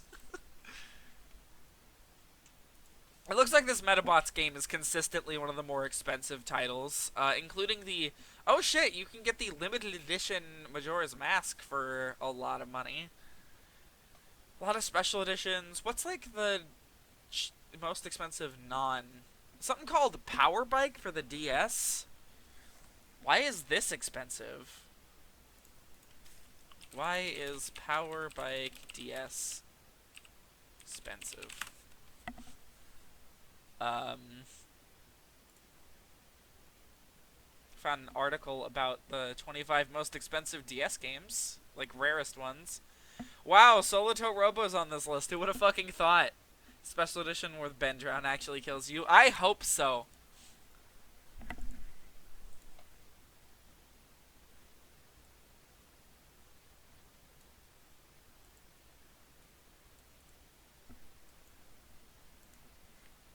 Let's see. Some called Jewel Time Deluxe. Puzzle games are quite popular on Nintendo DS, but titles less popular franchises like Jewel Time weren't published in huge quantities, make them quite valuable. Pokemon Heart Gold with Pokewalker, Pokemon Soul Silver with Pokewalker. Listing these as different entries is a little disingenuous, but whatever. Dragon Quest 6 is apparently $100. Didn't see a ton of prints here, apparently. See, is Motobike DS listed here? Whoa! Why is Mega Man Star Force 3 so expensive? Wait. Is the most expensive game listed at the top? It is. Shepherd's Crossing 2 is $295 on average. What? Anyways, we'll just, I'll take a look through this list and see if I can find Motobike and why it's listed so much. Whoa! Blue Dragon Awakened Shadow is expensive? What the fuck? I'm not seeing the game that I was looking for. Etrian Odyssey 3 is expensive, but of course I've known that. I've always wanted to get into Etrian Odyssey. It's just fucking impossible. Yeah, Motorbike DS isn't listed on this. Or Power Bike DS, not Motorbike.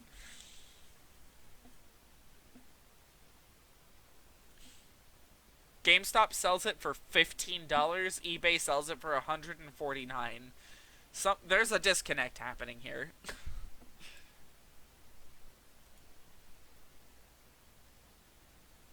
Alright, so I think that's going to be it for tonight. We already went half an hour over, and I'm very tired.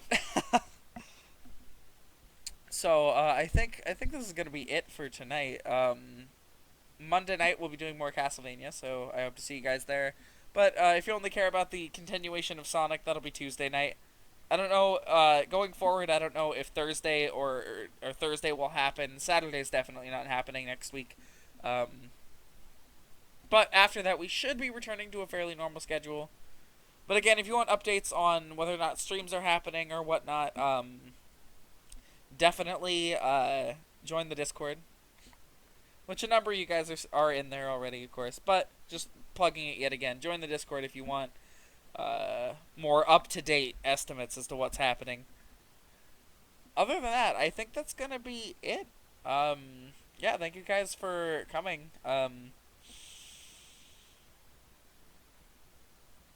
Symphony on Monday night, and that's going to be it. Good night, everybody.